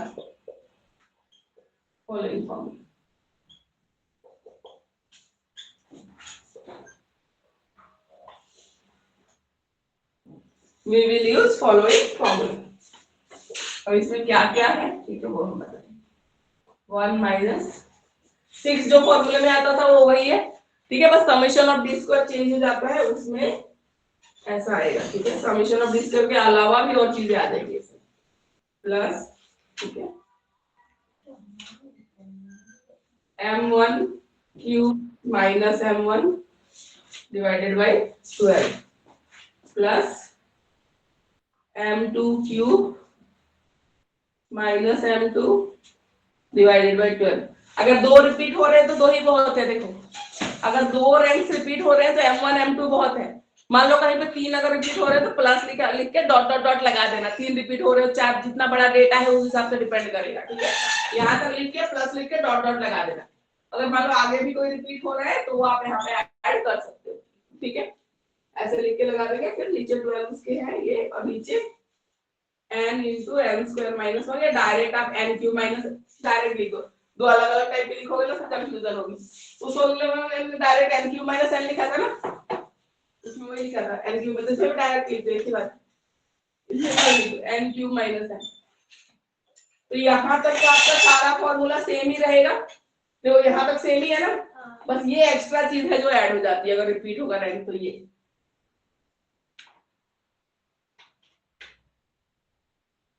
अब ये m1 m2 क्या है वो लिख देंगे, वो है number of repetition of rank. Rank कितनी बार रिपीट हो रहा है, दो बार रिपीट हो रहा है, तीन बार रिपीट हो रहा है, वो लिखना है, ठीक है।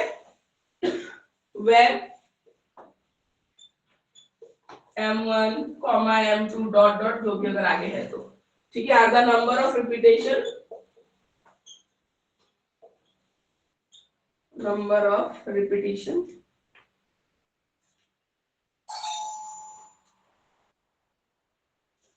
of repetitions of ranks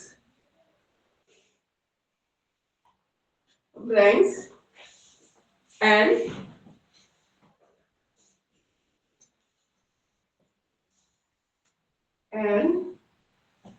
और ये जो है वो उसका करेक्शन फैक्टर होता है।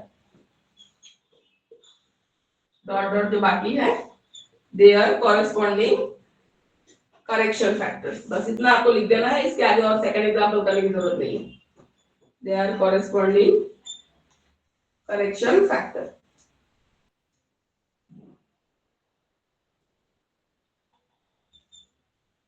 बस इतना लिख दोगे बहुत है, ठीक है। इसका फिर अब एग्जांपल लेके सॉल्व करने की जरूरत नहीं है।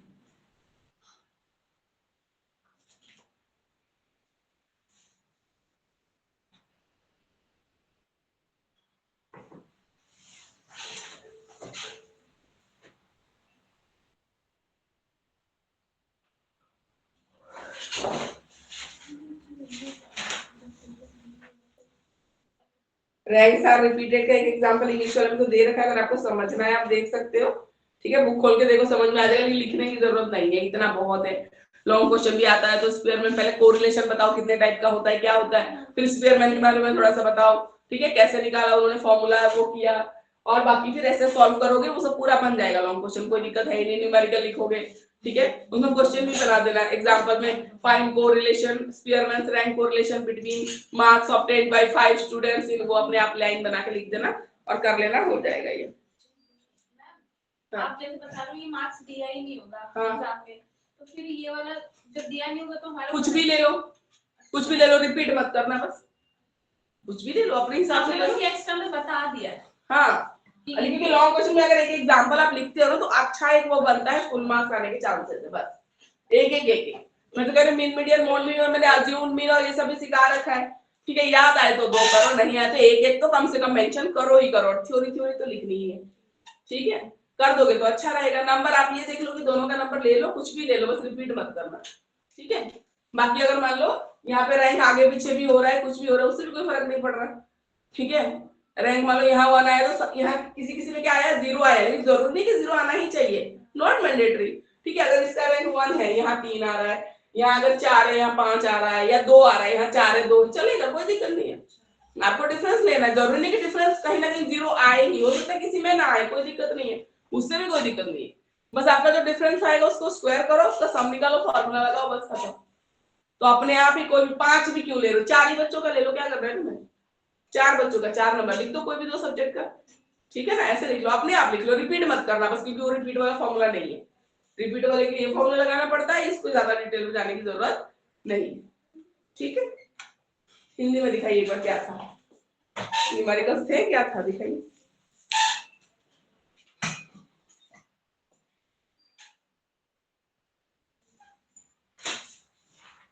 ये फॉर्मूला दे रखा है यहाँ पे, है ना, सॉल्व नहीं किया तो डायरेक्ट ये n को n स्क्वायर से करोगे n क्यूब हो जाएगा, माइनस n ही होगा, ठीक है, हमने डायरेक्ट लिख दिया था, ऐसे भी लिख सकते हो। लिमिटेशंस और ये दे रखा है।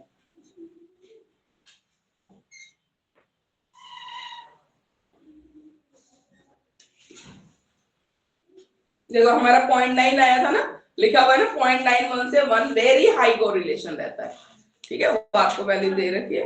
प्रॉपर्टीज दे रखी है, हम देख लेते हैं, ये हिंदी की बुक में अच्छे से दे रखा है, देखिए 249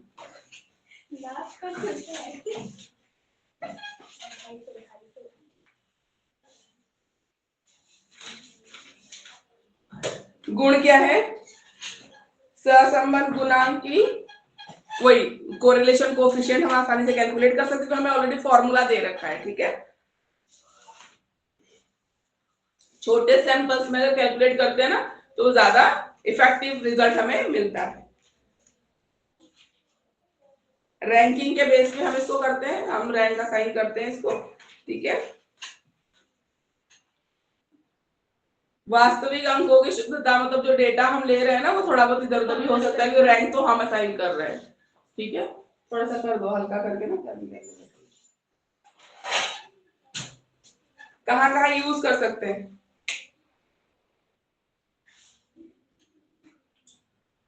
जब सैंपल का साइज 30 से कम हो तो हम इफेक्टिवली इसको यूज कर सकते हैं, सैंपल साइज छोटा होना चाहिए, ठीक है। रैंक दिए गए हो तो भी हम कर सकते हैं, ना दिए गए हो तो भी हम अपने आप रैंकिंग करके इसको यूज कर सकते हैं। बहुत ज्यादा, थोड़ा कम कर लो, अलग अलग देंगे।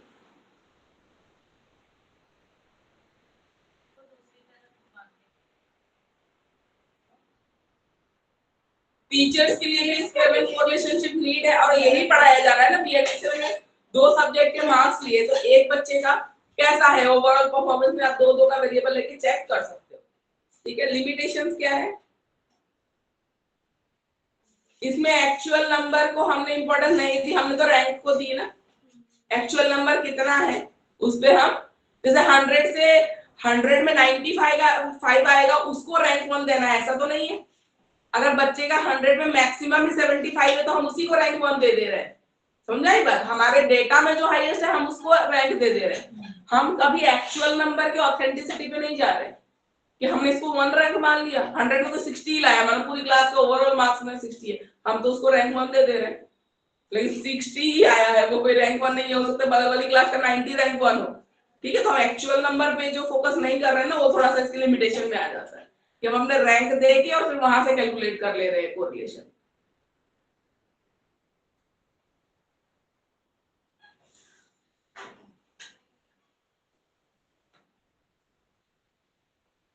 और 30 सैंपल साइज पे मैंने बोला कि ज्यादा इफेक्टिव है, तो जैसे ही 30 से आगे बढ़ेगा, ठीक है, तो इसकी जो वैल्यू है वो इतना रिलेटेड नहीं रहेगा, इतना एफिशिएंट नहीं रहेगी इसकी वैल्यू, ठीक है।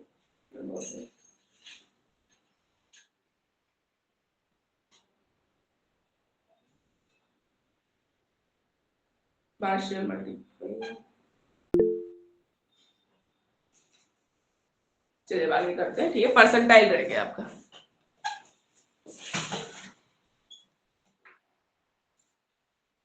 लास्ट टॉपिक इज परसेंटाइल रह गया। तुम तो कब से आई हुई थी, कहाँ थी तुम, क्या हो गया।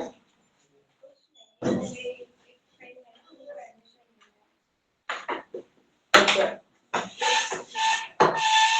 कौन सा सेशन में, फिर नेक्स्ट वाले मिलेगी, अभी तुम सेकंड ईयर में आ गए, अच्छा फर्स्ट ईयर वाले इसमें।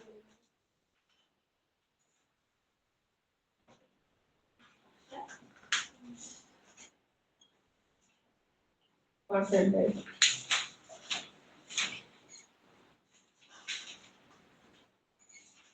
इसको बोलते हैं, परसेंटाइल को रिलेटिव पोजीशन, ठीक है, एनालिसिस, रिलेटिव पोजीशन एनालिसिस, ठीक है। Yes ma'am. जैसे ये 3 अगर बॉल्स हैं,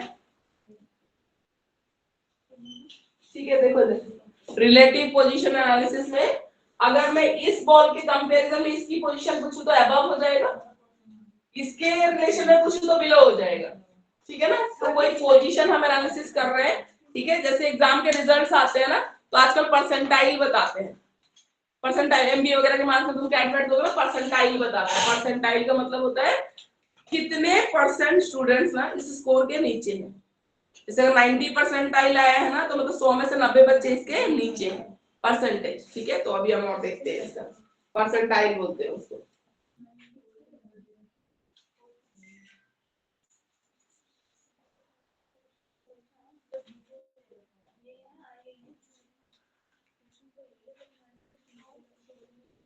टू 255 पे है परसेंटाइल, देखो इंग्लिश में, हिंदी में देखिए कहाँ है।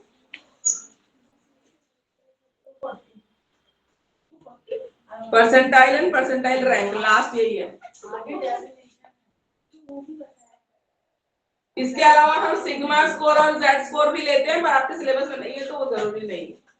परसेंटाइल रैंक के अलावा हम, ठीक है, रिलेटिव पोजीशन के लिए हम टी स्कोर एक जेड स्कोर होता है, ठीक है। सिग्मा स्कोर या जेड स्कोर हम इसको बोलते हैं, टी स्कोर बोलते हैं, परसेंटाइल बोलते हैं। पर सिलेबस में वो दोनों नहीं है तो हमें कोई जरूरत नहीं है, हमें जो दे रखा है हम वो पढ़ेंगे, परसेंटाइल पढ़ते हैं। हिंदी की बुक में दिखाइए कितना दे रखा है, क्या दे रखा है।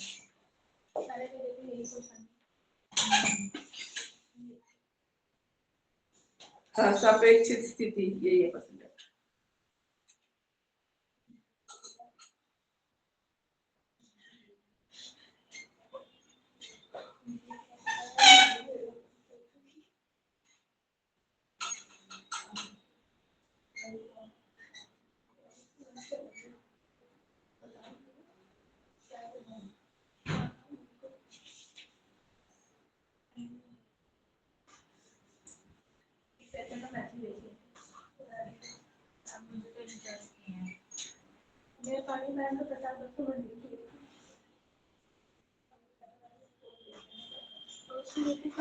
इसे तो बहुत बड़े बड़े मेथड दे रखे हैं, इतने बड़े बड़े मेथड की जरूरत नहीं है। इसमें मेथड कैलकुलेशन बहुत ज्यादा है, इतनी जरूरत नहीं है। क्या हुआ मैम? उसमें कैलकुलेशन बहुत ज्यादा देती है, इसकी इतनी जरूरत नहीं है।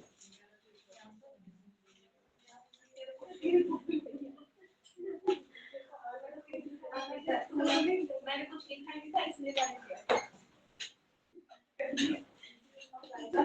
देखो परसेंटाइल का मतलब क्या होता है, कैसे एक स्कोर को हम दूसरे स्कोर से कंपेयर कर सकते हैं, ठीक है। ये होता है आपका परसेंटाइल। परसेंटाइल कैलकुलेट करने के लिए जो स्टेप्स है पहले वो देखिए, हाउ टू कैलकुलेट परसेंटाइल। इसमें नहीं लिखा ना, स्टेप्स नहीं लिखा हुआ, प्रॉपर लिख लो, ठीक है।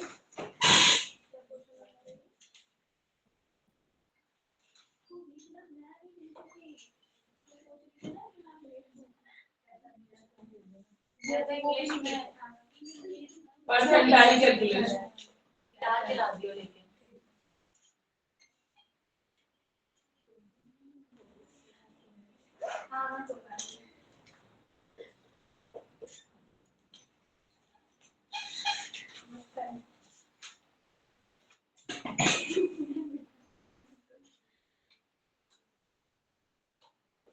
arrangement of a set of data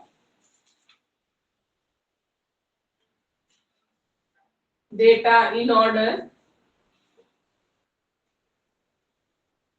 and divide it into 100 equal parts.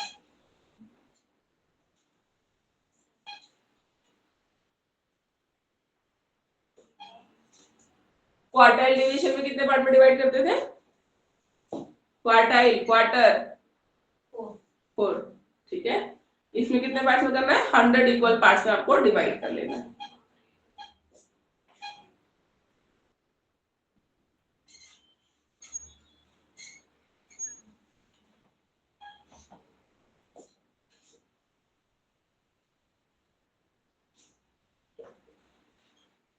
Each of the 99 dividing point, हर एक जो 99 डिवाइडिंग पॉइंट होगा ना, जहां से डिवाइड हो रहा है वही आपका परसेंटाइल होता है। ये बस लिखना है, ठीक है। और करेंगे एग्जाम्पल आपको समझ आएगा। लिख लो, dividing points is the percentile.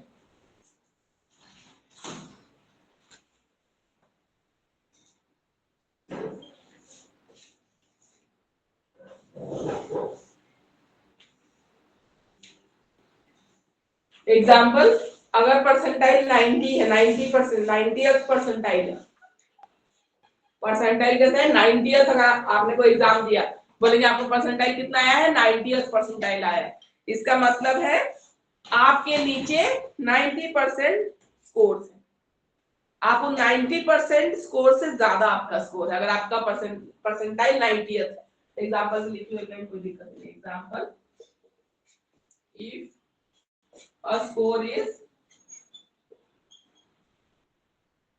in 90th percentile,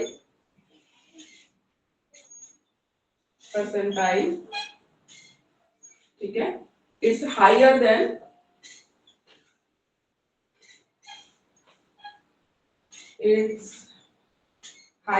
90% of all other scores। आ रहे समझ में? 90th परसेंटाइल है, ठीक है, 95 परसेंटाइल है, मतलब आपके नीचे 95% बच्चे हैं जिनका नंबर आया है, ठीक है।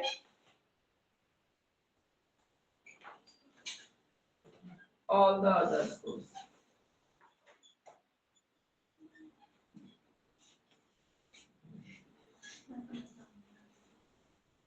अब इसमें स्टूडेंट और टीचर को यूज क्या है, हेल्प करता है स्कोर को, ठीक है, स्टैंडर्डाइज करने में, इंटरप्रेट करने में। सेंट्रल टेंडेंसी के कैलकुलेशन में भी परसेंटाइल हेल्प करता है, ठीक है, डिस्पर्सन कैलकुलेट करने में और डेटा को पोर्शंस में डिवाइड करने में, 100 पार्ट में डिवाइड करना है, पोर्शंस में डिवाइड करने में भी हेल्प करता है परसेंटाइल।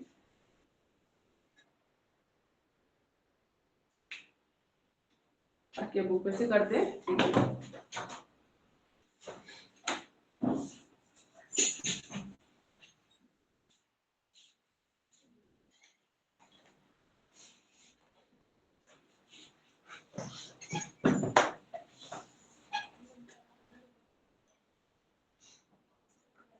क्वार्टाइलाइजेशन की तरह ही होता है, थोड़ा बहुत, जैसे उसमें 4 पार्ट में डिवाइड करते हैं, इसमें आपको 100 पार्ट में डिवाइड करना होता है, डिवाइड तो करना ही है आपको डेटा, ठीक है, इसमें 100 में।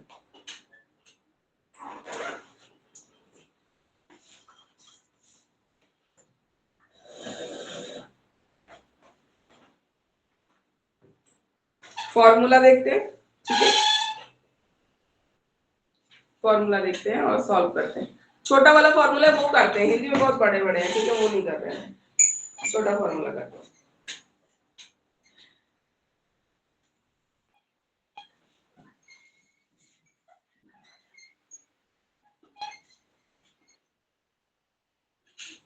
हिंदी वाले में क्वेश्चन नहीं है, तो क्वेश्चन लिख लो, फिर करते हैं।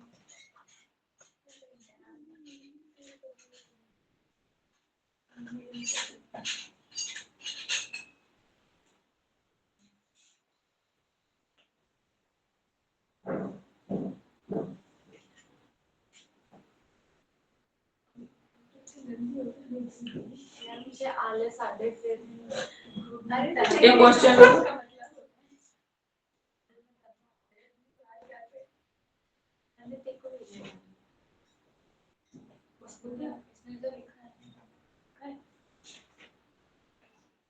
फॉरवर्ड कर सकते हैं। ये दो पॉइंट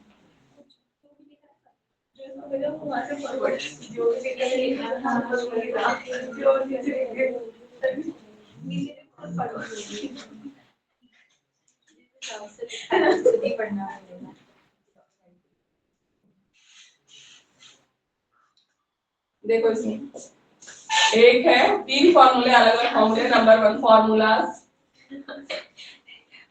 क्या फॉर्मूले बोलते हैं, to calculate percentile.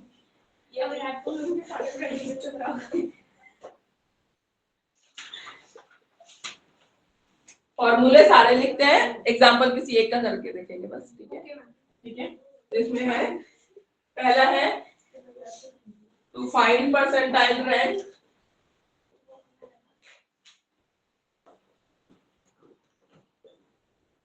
rank of score x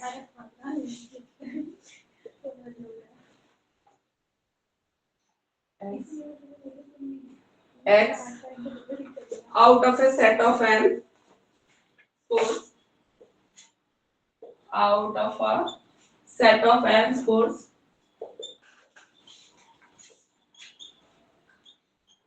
where x is included. इसमें क्या किया है, जो स्कोर है ना उसको हमने इंक्लूड रखा है एक दूसरे फॉर्मूले में। दूसरे मेथड में हम क्या करते हैं, जो स्कोर आएगा x ना उसको हम एक्सक्लूड कर देंगे, हटा देंगे। इसमें हमने ले रखा है, इसको इंक्लूडेड कर रखा है। देखो इसको लेंगे to find percentile rank of a score x, एक नंबर कोई दिया हुआ है, अभी एग्जांपल करेंगे तो समझ आएगा, उसका परसेंटाइल रैंक निकालना है। तो हमने ये जो स्कोर दिया होगा ना इसको भी हम लेंगे इंक्लूडेड, ठीक है, उसको इंक्लूड करके तब कैलकुलेट करेंगे। एक दूसरा फॉर्मूला होता है ना उसमें हम ये जो स्कोर दिया होता है इसको इंक्लूड नहीं करते हैं, ठीक है। तो दोनों केस में फॉर्मूला अलग अलग हो जाता है। पहला देखिए फॉर्मूला है b plus 0.5 e divided by n। Mummy कहाँ काम आएगा? परसेंटाइल आगे जब बड़े किसी उसमें जाओगे ना तब काम आएगा। बड़े में अगर नहीं डाले तो हम अभी कुछ पेपर के लिए, पेपर मार्क्स के लिए सिर्फ। इसीलिए मैंने मैथ छोड़ दी। परसेंटाइल सेम इसमें b क्या है, रट के जाते हैं। b है number of scores below x।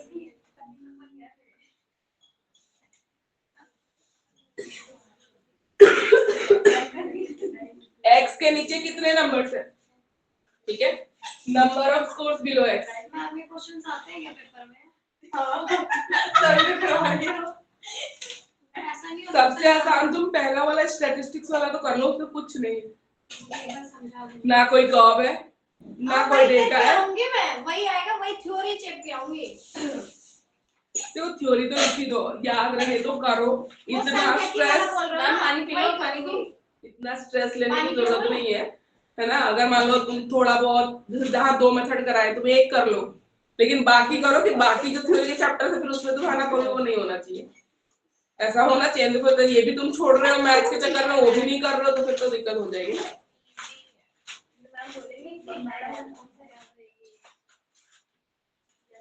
ई है number of score equal to x।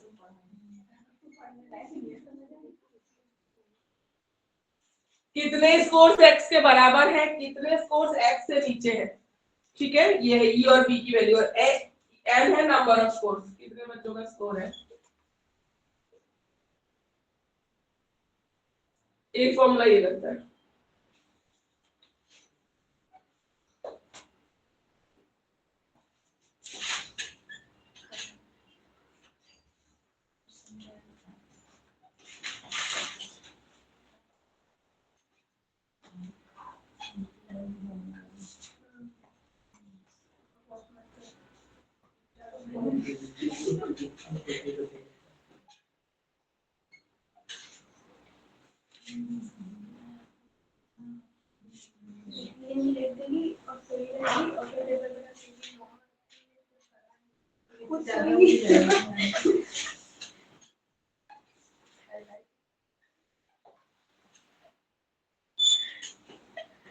ठीक है, इसका ये एग्जांपल कर लेते हैं। देखो हो गया, ये रब कर दो क्वेश्चन।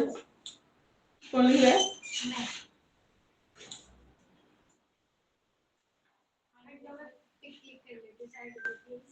इसी फॉर्मूले को यूज करके एक बच्चा है विशाल, उसकी परसेंटाइल रैंक कैलकुलेट करते हैं, ठीक है। क्लिक करो।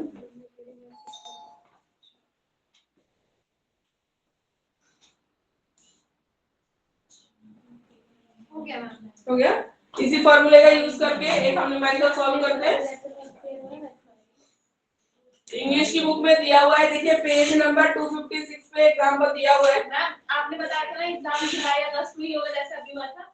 नहीं जल्दी हो रहा है शायद इस बार ना।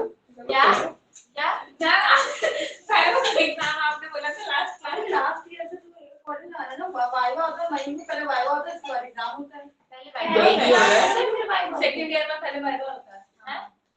प्रैक्टिकल एग्जाम पहले होता है, फाइलें सबमिट होती है। अच्छा तो फाइल तो पहले मिलनी चाहिए। पहले ही बोलते ना आई तो चलो वैसे सबको कब बोल होगा रहे हैं। वाइवा मतलब जल्दी हो रहा है इस बार हाँ। एग्जाम शायद लास्ट ईयर मई में जैसे ना हमारे तो मई में बैठे हाँ सेकंड ईयर वालों के मई में हुए थे लास्ट ईयर हो जाएंगे जब गुरुग्राम वालों हमारे के सबसे पहले हुए थे मैं ही सोच रही हूँ सबसे पहले हुए थे तुम लोगों के तो जब तुम लोग का पेपर हुआ ना तब सेकंड ईयर वालों का वाइवा चल रहा था और वहाँ पे जाके जैसे मैम पढ़ा रही है वैसे पढ़ा मतलब पूरे मई में खत्म पेपर और वाइवा दोनों हो जाएगा तो पहले हमें सिलेबस भी जल्दी जल्दी भेज रहा है ठीक है मैम हाँ जी बोलिए ट्रेनिंग में क्या भेजते हैं ट्रेनिंग में तो पहले भेजे थे आई डोंट थिंक इस बार भेज रहे हैं पूछना पड़ेगा मैम ने तो बोला था भेजेंगे क्योंकि उसमें मार्क्स तो लगेंगे ना हाँ तो नहीं तो वही हरियाणा के स्कूल में जाना पड़ता है 1 वीक का पहले तो कराते थे अब इस बार का क्या है पूछना पड़ेगा अच्छा तुम्हें वीक का होता है मंथ का नहीं होता ना ना वीक का मंथ कौन जा पाएगा दिन से पढ़ाने वीक 10 दिन का होता है इस बार बड़ी मैम कह रही थी मंथ का होगा शायद इस बार ऐसा है चेंज तो किया है स्ट्रिक्ट कर दिया है अभी एमडी वगैरह में चीजें और मैम न्यूज़ आई कि बीएड की एग्जाम की एंट्रेंस एग्जाम देना पड़ेगा हर यूनिवर्सिटी का क्या हाँ पहले ये बीयू में थर्ड पार्टी सेक्टर कर रहे हैं वो नहीं है ये वही वाली बात है ये वैसी वाली बात है जिसमें आते हैं यहाँ पे संडे को रेगुलर की डिग्री मिलती है वैसी वाली ही बात है ठीक है if Vishal graduated 25th out of a class of जाने के लिए भी पहले एग्जाम देना पड़ेगा 150 स्टूडेंट्स सीयूई देना पड़ता है हाँ बाकी तो हर यूनिवर्सिटी का देना पड़ता है आईपीबीएस सबका सबका देना पड़ेगा आप जर्नल ऑफ जाओ then 125 students were ranked below Vishal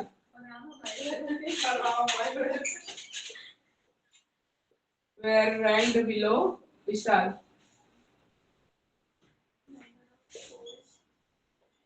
होता था तो स्कूल में भी जनरल कैटेगरी होता है इसमें कैसे बना जनरल कैटेगरी वाले को calculate Vishal's percentile rank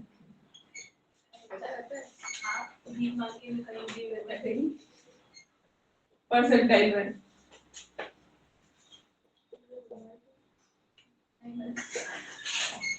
अब हमें देखो क्या क्या दे रखा है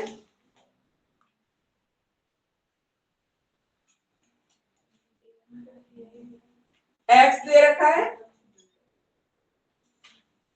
ठीक है और वो दे रखा है कितने बच्चे उसके नीचे हैं जो b की वैल्यू थी वो दे रखा है ठीक है b दे रखा है ना number of scores below x दे रखा है ना कि 125 बच्चे हैं m दे रखा है ठीक है ये लिख लो ना इसलिए लिख लो ये वाला क्वेश्चन लिखो चलो इसे सॉल्व करते हैं फॉर्मूला वही वाला लगाएंगे percentile rank solution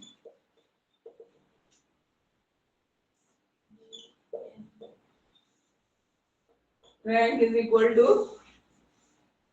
b plus 0.5 e divided by n 100 ठीक है b क्या है स्कोर्स बिलो ठीक है तो कितने नीचे है 125 नीचे 0.5 फॉर्मूले का है e क्या था हमारा e था number of scores equal to x ठीक है x के बराबर और कितने हैं बोला ही नहीं हमें विशाल अकेला है x ठीक है तो कितने हुए एक ही हुआ e की वैल्यू कितनी हो गई एक ही अकेला बच्चा है जो 25th उसमें है और हमें कोई x के बराबर बोला ही नहीं है तो 1 जब ना बोले तो क्या होता है ये 1 होता है उसके बाद है टोटल नंबर ऑफ स्टूडेंट कितने थे 150 ठीक है इसको सॉल्व करिए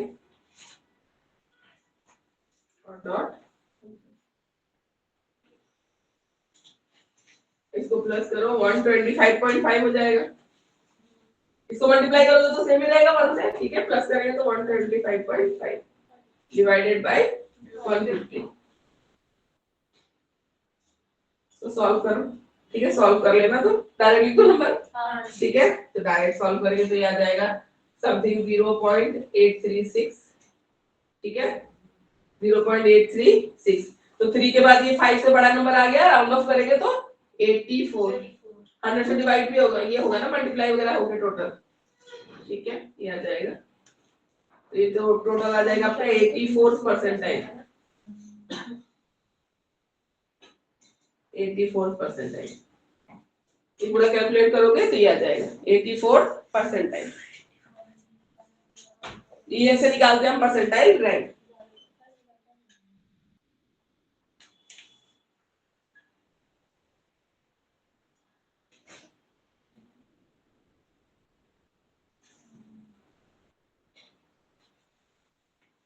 तो 84% का मतलब क्या हुआ? 84% बच्चे विशाल के नीचे हैं, तो 80 क्लास के 84% बच्चों से विशाल ऊपर है, मतलब अच्छा स्कोर है। ठीक है, 84% अच्छा होता है।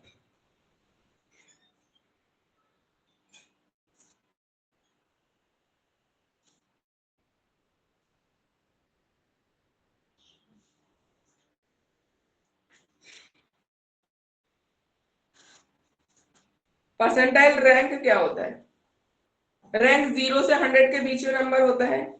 ठीक है, और हम उसको डेसिमल में ना लिख के हमेशा होल परसेंटेज के उसमें लिखते हैं और 100 पास में डिवाइड करते हैं, उससे पता चलता है कि कितना स्कोर उसके नीचे है। ठीक है, तो वही होता है रैंक।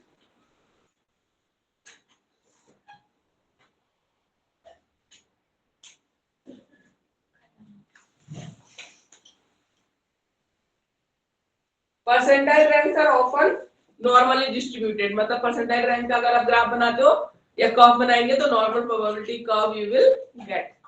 ठीक है, वो हमें मिलता है, रेगुलर इन शेप होता है। और अगर मान लो, ठीक है, क्लास इंटरवल वगैरह लेके करते हैं तो उससे एक फॉर्मूला होता है, ये लिख देना बस, फॉर्मूला लिख देना बस, कुछ नहीं करना, और ये एक सॉल्व करके दिखा देना, एक सम बस। ठीक है, यहाँ पे देखो क्या आया है क्वेश्चन में, स्टैटिस्टिक्स वाला क्वेश्चन आया है, वो तो कर ही लेना बहुत अच्छे से, उसमें कुछ नहीं करना, डेटा बेटा नंबर एग्जांपल पूरा थ्योरेटिकल है। ठीक है, सेकंड क्वेश्चन है what do you understand by deviation, describe various scales of deviation. वो जो स्टैंडर्ड डेविएशन, क्वार्टाइल डेविएशन सब किया था ना, वो आया हुआ है। ठीक है, तो अब हम चैप्टर पेपर 3 स्टार्ट करते हैं। थोड़ा सा लाया कोई, मैंने बोला था लेके आना, लेकर आए हो ना? ठीक है, थोड़ा सा स्टार्ट कर देते हैं।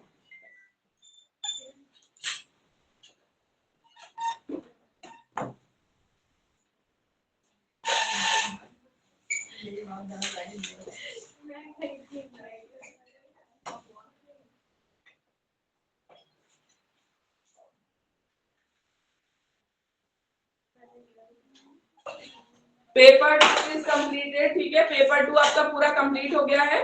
We will start paper 3। ठीक है, पेपर 3 थोड़ा सा स्टार्ट करते हैं, थोड़ा सा इंट्रोडक्शन। ठीक है, नेक्स्ट क्लास में हम डिटेल में करेंगे अच्छे से, पर थोड़ा सा हम करते हैं। क्या है? इंक्लूसिव एजुकेशन है ना, समावेशी शिक्षा। ठीक है, इंक्लूसिव एजुकेशन। इंक्लूसिव एजुकेशन क्या होता है, थोड़ा सा हम ये डिस्कस करते हैं।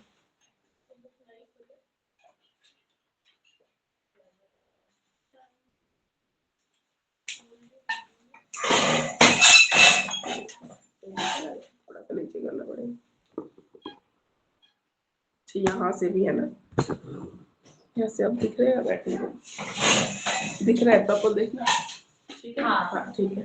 ठीक है, इंक्लूसिव एजुकेशन अभी देखिए, जो नेशनल एजुकेशन पॉलिसी आई है 2020 ना, वो पूरा फोकस कर रही है इंक्लूसिव एजुकेशन पे। इवन अगर किसी स्कूल में लिफ्ट नहीं है, ठीक है, आपके सीढ़ियों के साथ अगर स्लोप नहीं बना हुआ है व्हील चेयर के लिए, या वॉशरूम स्पेशली CWSN जो बच्चे होते हैं, means child with special need. ठीक है, CWSN क्या होता है? Child with special need. अगर इन बच्चों के लिए अलग से वॉशरूम नहीं है तो CBSE ऐसे स्कूलों का एफिलिएशन कैंसिल कर दे रही है। ठीक है, तो इतना स्ट्रांगली इस टॉपिक को अभी जो नया एनईपी आया है उसमें बहुत स्ट्रांगली इंक्लूड किया गया है। स्कूल में लिफ्ट होना चाहिए। ठीक है, इसलिए बहुत सारे स्कूलों ने कंस्ट्रक्शन भी कराया है, तो एफिलिएशन खत्म हो जाएगी। स्कूल चलाना है तो आपको लिफ्ट चाहिए, सीढ़ियों के साथ स्लोप होना चाहिए। ठीक है, लिफ्ट होना चाहिए, सीढ़ियों के साथ स्लोप होना चाहिए, स्पेशल फैसिलिटी वॉशरूम वगैरह उनके लिए अलग से जो होता है वो होना चाहिए। ठीक है, इतनी सारी चीजें होनी चाहिए तो ही स्कूल का एफिलिएशन होगा, नहीं तो नहीं होगा। अब हम आते हैं, एनईपी ने इतनी सारी बातें बोली समावेशी शिक्षा या इंक्लूसिव एजुकेशन के बारे में। हम देखते हैं इंक्लूसिव एजुकेशन होता क्या है। यहाँ पे कोई बताएगा इंक्लूसिव एजुकेशन क्या होता है?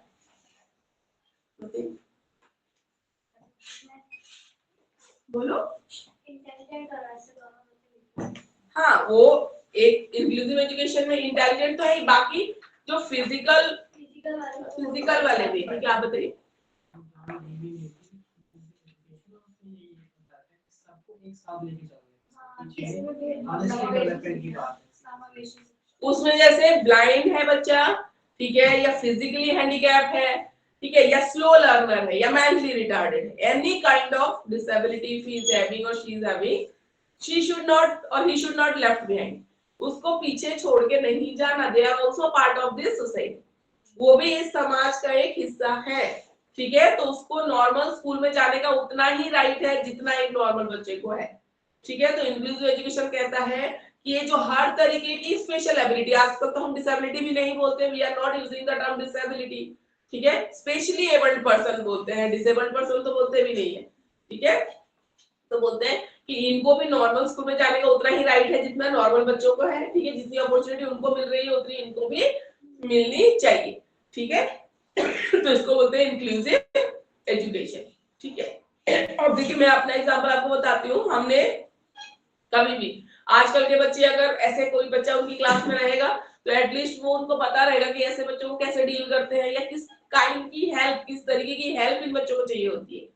कोई अगर बच्चा व्हीलचेयर से आ रहा है तो हेल्प करेगा, तो एक सिंपैथी कोऑपरेशन की जो भावना है उसके अंदर आएगी, और वो एटलीस्ट जानेगा कि इसकी कैसी हेल्प चाहिए। क्योंकि हमने, मैं बताऊं, मेरे आस पड़ोस में भी मैंने कभी नहीं देखा, ना मैंने कभी अपने स्कूल में ऐसा कुछ देखा, तो मैं अगर सडनली कभी एनकाउंटर होती भी हूँ ना मेट्रो में कहीं भी, तो मुझे इतना पता है कि सीट दे देना चाहिए उनको दिक्कत, अदरवाइज मुझे कोई आइडिया नहीं, I don't have any idea how I can help them, ठीक है, एक्सेप्ट ऑफरिंग माय सीट। मुझे नहीं पता कि मतलब क्या उनकी नीड होती है, आई नेवर नो, मैं कभी एनकाउंटर हुई नहीं हूँ, मैं कभी ऐसे लोगों के साथ, ना मेरी फैमिली में कभी कोई ऐसा मैंने देखा नहीं, तो मुझे समझ नहीं आता एक पल को कि मैं हेल्प के नाम पे सीट देने के अलावा मे भी कुछ और उनकी हेल्प होगी तो कैसे करते हैं मुझे नहीं पता, ठीक है, नहीं समझ में आता। लेकिन अगर वो भी तो सोसाइटी का एक पार्ट ही है ना, पर वो बिल्कुल भी एक सेपरेट, उसने हमने उनको रख दिया है, ग्रुप में रख दिया है, अनवांटेड काइंड, ठीक है, जो नहीं होना चाहिए।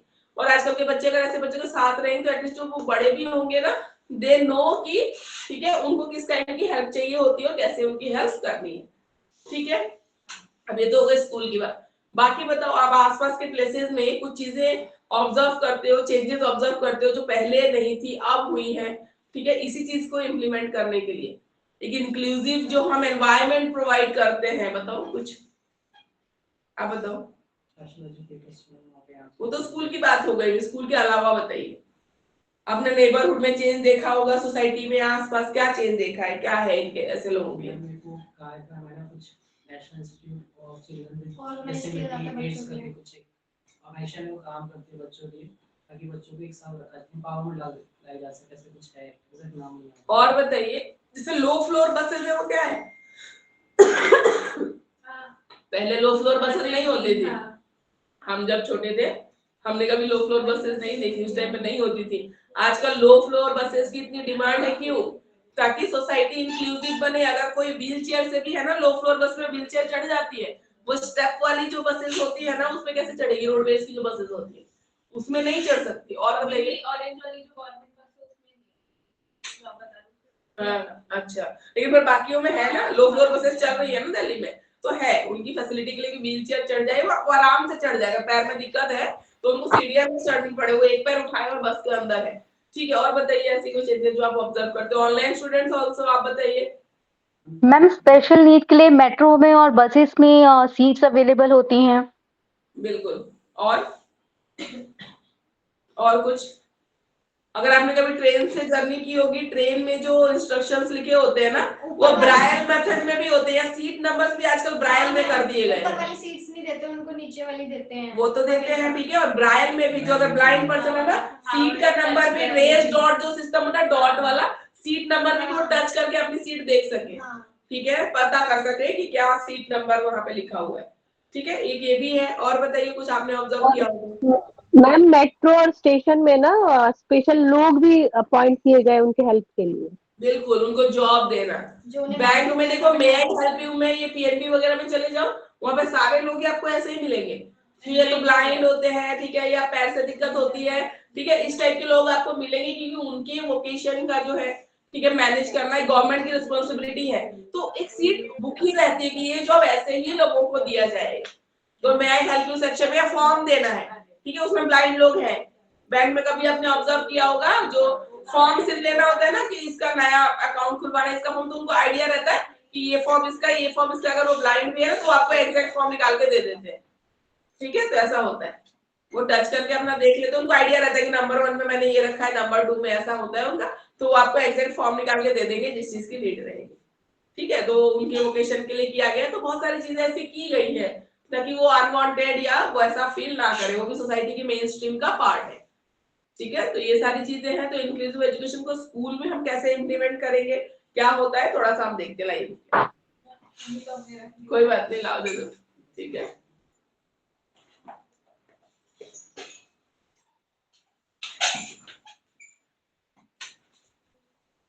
पहला टॉपिक है आपका अंडरस्टैंडिंग डाइवर्सिटी एंड डिफरेंसेस, ठीक है।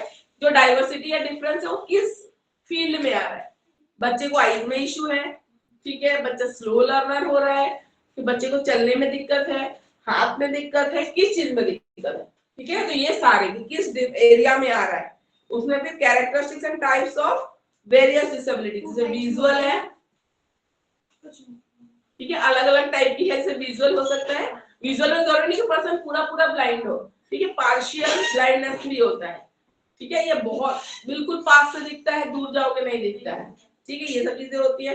हियरिंग डिसेबिलिटी होती है, मेंटल रिटार्डेशन है, लोकोमोटर्स चलने फिरने में दिक्कत है, ठीक है। न्यूरोलॉजिकल डिसऑर्डर होता है जिसमें मूवमेंट, जर्की मूवमेंट्स होते हैं, हिलता डुलता, मतलब आप पैर यहाँ रखोगे पड़ेगा वहां पे, ठीक है, मूवमेंट पे कंट्रोल नहीं रहता है, ठीक है, न्यूरोलॉजिकल डिसऑर्डर्स में। लर्निंग डिसेबिलिटी में तारे जमीन पे सबने देखा होगा ना, उसको लर्निंग डिस्लेक्सिया था, ठीक है, डिस्लेक्सिया। लर्निंग डिसेबिलिटी 3 टाइप की होती है, पढ़ने में दिक्कत हो तो डिस्लेक्सिया, ठीक है, लिखने में दिक्कत हो तो डिस्ग्राफिया बोलते हैं, और मैथ्स में कैलकुलेशन में दिक्कत कर तो डिस्कैल्कुलिया बोलते हैं उसको, ठीक है। और मल्टीपल डिसेबिलिटी भी हो सकती है, हो सकता है वो देख भी ना पा रहा हो, बोल भी ना पा रहा हो, सुन भी ना पा रहा हो, ठीक, ऑब्वियसली हमेशा ऐसे ही होता है। अगर आपका मान लो तो मैम मैं वो सुन नहीं पाते तो बोल भी नहीं पाते, अगर मान लो पूरे पार्ट सही सलामत भी है, आपने कभी सुना ही नहीं कोई वर्ड, तो ये हो जाता है। अगर ना वो देख पा रहा है ना सुन पा रहा है तो कैसे फिर वो वही लिखावट वाली चीज। हाँ हाँ, ब्राइल सिस्टम ही होगा उनके लिए, ठीक है, ब्राइल सिस्टम। तो मल्टीपल डिसेबिलिटी, तो इसमें हर एक डिसेबिलिटी का स्टार्टिंग से हमें करना है कि विजुअल रहेगा तो किस टाइप की डिसेबिलिटी होती है, कैसे आइडेंटिफाई करते हैं, ये बहुत इंपॉर्टेंट स्टेज होता है। एज अ टीचर मान लो आपके क्लास में कोई बच्चा है, ठीक है, और उसको कुछ ऐसे सिम्टम्स दिख रहे हैं, तो स्टार्टिंग में अगर डॉक्टर के पास बच्चा चला जाएगा तो ठीक भी हो जाएगा। टीचर इग्नोर करते हैं, टाइम नहीं है, बहुत सारी चीजें, पेरेंट्स को भी नहीं समझ में आता कभी कभी, तो बच्चा बहुत सफर कर जाता है। जब तक पता लगता है तब तक उसकी डिसेबिलिटी बहुत ज्यादा हो चुकी होती है, ठीक है। टीचर बुलाएगी 2 बार, मेरा बच्चा नहीं सुन रहा है, टीचर बेटा सुनाई देता तुझे, कब से बुला रही है, गुस्सा ही हो जाती है। टीचर को इतना वर्कलोड है, टीचर भी फ्रस्ट्रेटेड। लेकिन हाँ, ये चीज अगर बार बार रिपीट हो रही है, बच्चा यहीं बैठा है और नहीं सुन पा रहा है, मे बी उसको कोई हियरिंग डिसेबिलिटी हो सकती है। टीचर होती है ऐसी है, उनको नहीं भी वर्कलोड होता है तब भी वो ऐसी रूड बिहेव कर रही होती है। मुझे साथ हुआ है क्या हमारे साथ तो बहुत कुछ हो रहा है। तो तुम ऐसे टीचर मत बनना, है ना। एक होता है ना कि आप हमारे साथ जैसा हुआ रहता, हम सामने वालों के साथ भी चाहते ना चाहते भी, हाँ हम वैसा नहीं, ना चाहते हुए भी तुमको पता भी नहीं चलता, लेकिन तुम वो कर रहे होते हो, कभी ऐसा भी होता है, सब कॉन्शियसली होता है कि तुम वही चीजें करोगे जो तुम्हारे साथ हुई है। और कभी कभी कुछ लोग ऐसे होते हैं वो कभी नहीं करते जो उनके साथ हुआ है, उनको लगता है कि हमने इतना सफर किया तो हम वो ना करें कि सामने वाला भी सफर करे। तो तुम अच्छी टीचर बनना, समझी ना, वो नहीं करना है तो तुम्हारे साथ हुआ है। इतना टॉर्चर किसी को। ठीक है, थोड़ा सा देखते हैं विजुअल वाला। 2 मिनट रह गया। 2 मिनट नहीं है, 6-7 मिनट है।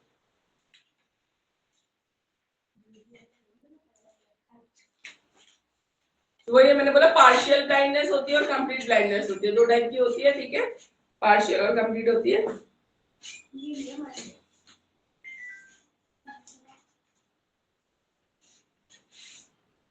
तो मान लो विजुअल डिसेबिलिटी है, उसके सिम्टम्स क्या होते हैं, ठीक है। अभी मान लो इनिशियल स्टेज पे आपको उसकी आईज जो होती है ना वो तिरछी होती है, मतलब प्रॉपर जो अलाइनमेंट होती है वो नहीं होगी, हल्का सा आपका वैसा रहेगा।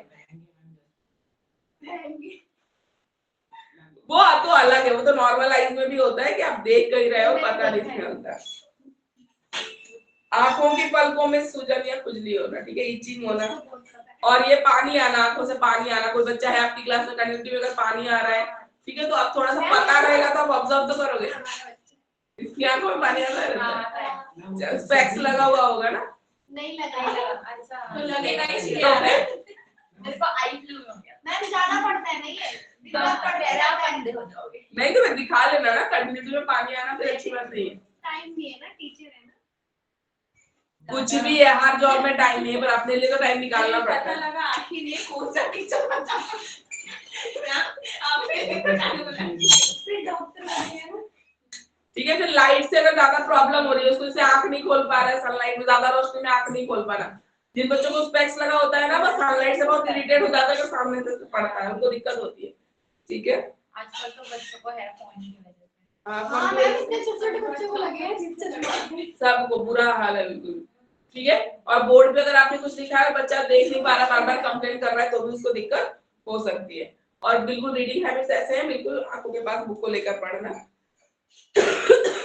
और रीडिंग के टाइम पे पानी पियो पानी नहीं है, खांसी हो रखी है, मतलब इसलिए हो रहा है। और रीडिंग के टाइम पे ना गलत पढ़ना, ठीक है, तो भी उसको हो सकता है। क्या मतलब उसको आता ही ना अरे बोर्ड तो टीचर तुम पहचान नहीं लोगे एज अ टीचर। टीचर को भी नहीं आता अब अपनी बात करी जा रही है ठीक है, तो आइडेंटिफिकेशन कैसे करते हैं, ठीक है, ये वही चीज है जो मैंने अभी आपको बताया। इसमें आप बिहेवियर बच्चा कैसे कर रहा है वो देख सकते हो। एक मेडिकल चेकअप से आपको पता लग सकता है, बिहेवियर के ऑब्जर्वेशन से आपको पता लग सकता है। ठीक है, और एनसीईआरटी ने कुछ एक लिस्ट दी है जिन पे टीचरों को ध्यान देने की जरूरत है, जो मैंने अभी बोला। आंखों में तिरछापन होना, लेटर ना पढ़ पाना, आंखों में पानी आना, ठीक है, ये सारी। या थोड़ी थोड़ी देर में बार बार आंखों को ब्लिंक करते रहना ऐसे, ठीक है, बार बार अगर बच्चा ब्लिंक कर रहा है, ठीक है, स्कूल में टेस्ट कंडक्ट कराते हैं कराते फुल बॉडी चेकअप मेडिकल वगैरह सब कुछ कराते हैं। जैसे बहुत बच्चों के होता है ना पेट में कीड़े हो जाते हैं हाँ, वो तो दवाई सरकार देती है, वो तो गवर्नमेंट देती है, हर स्कूलों में भिजवाती है।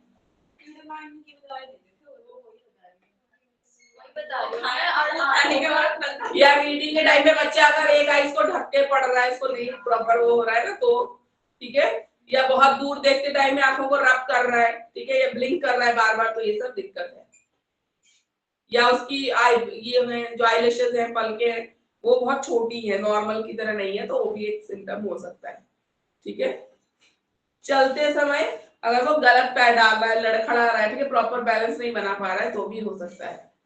और कितने डिस्टेंस पे वो चीज है ना, उसका अंदाजा ना लगा पाना, ठीक है, तो भी हो सकता है। और लाइट के प्रति सेंसिटिव, वो मैंने बोला कि सनलाइट में जाके आंखें खोलने में उसको दिक्कत हो रही है, तो भी ये हो सकता है। ठीक है, तो आज यहीं पे रहने देते हैं, विजुअल आइडेंटिफिकेशन पे बाकी करेंगे नेक्स्ट क्लास में। ठीक है, online students, thank you for attending this class. Okay ma'am.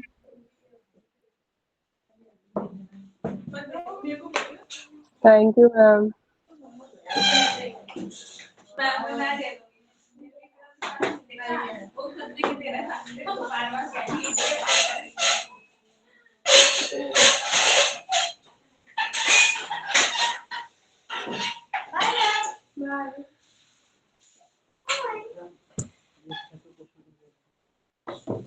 क्या हुआ?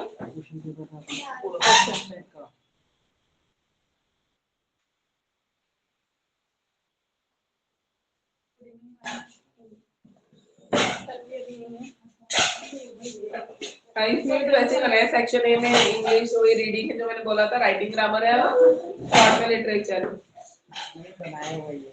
हाँ? कल परसों बनाया नहीं है।